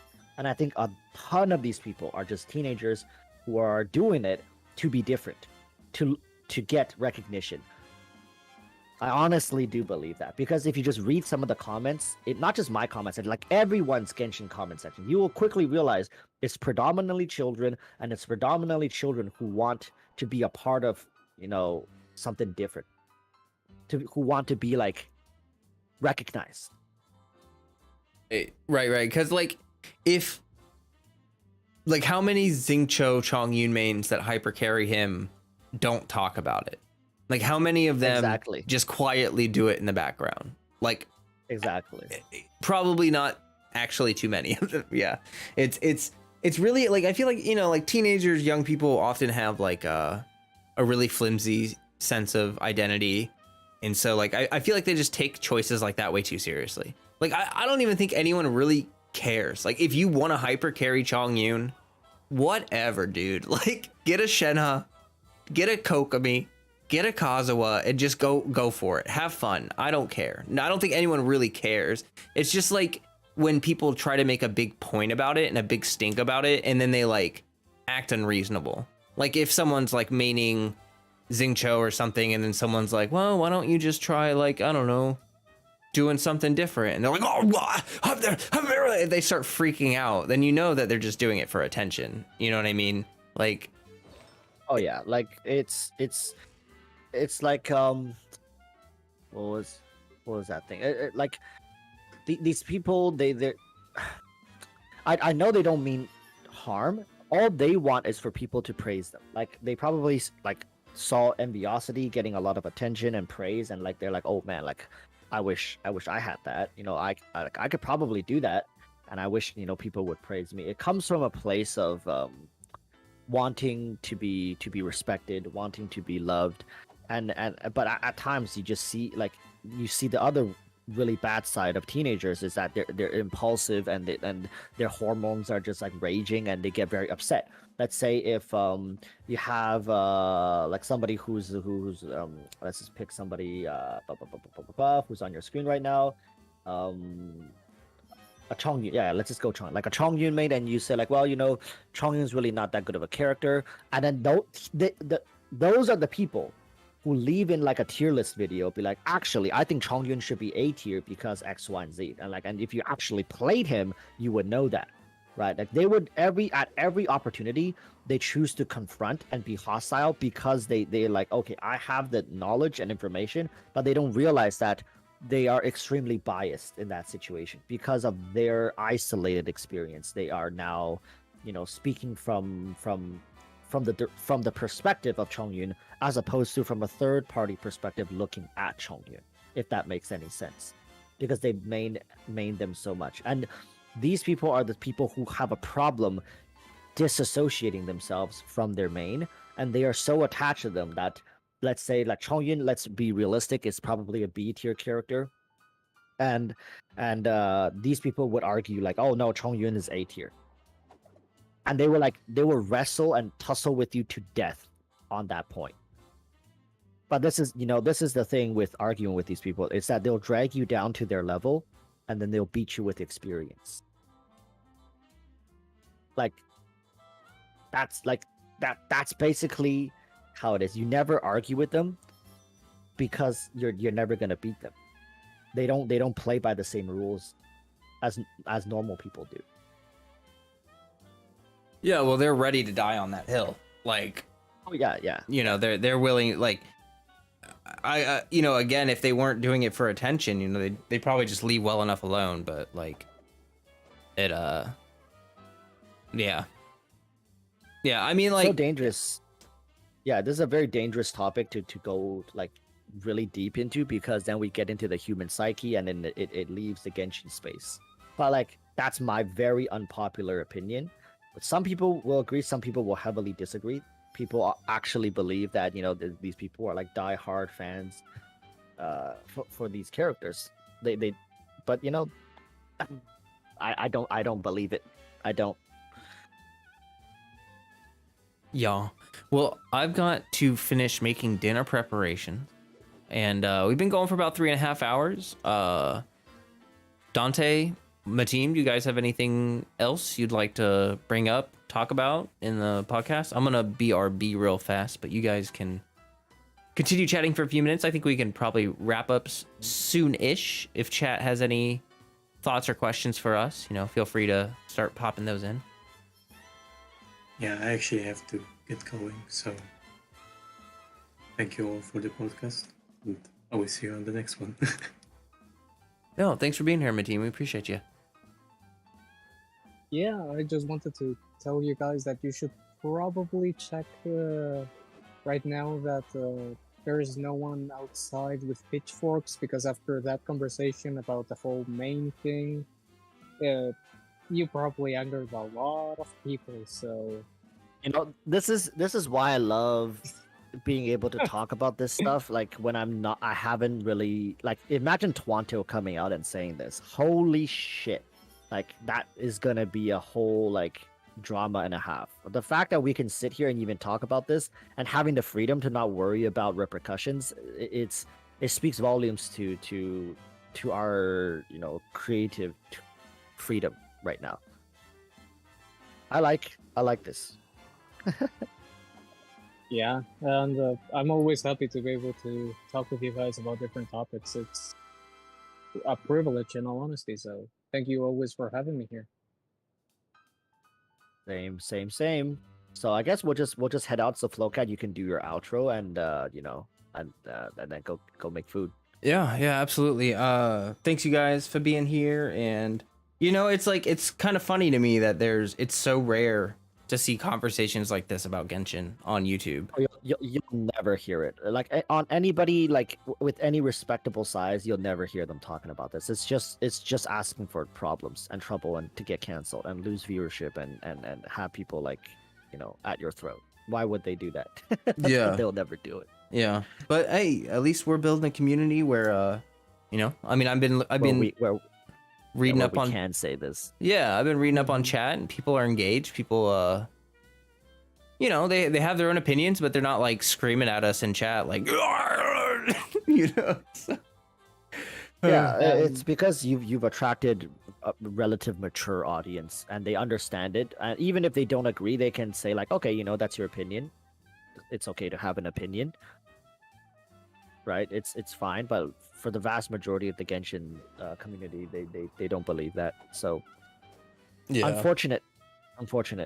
Yeah. And do you want to live a life where you have 100,000 of those people constantly at your throats, and one wrong step, you're like, out the window for them? Right. Yeah. I mean, it's okay to have an opinion, but if you are not maining Geo, you're simply wrong. That's a fact, and yeah. Yeah. Yeah, as Final Flame says, it's okay to have a wrong opinion. That's right. That's exactly true.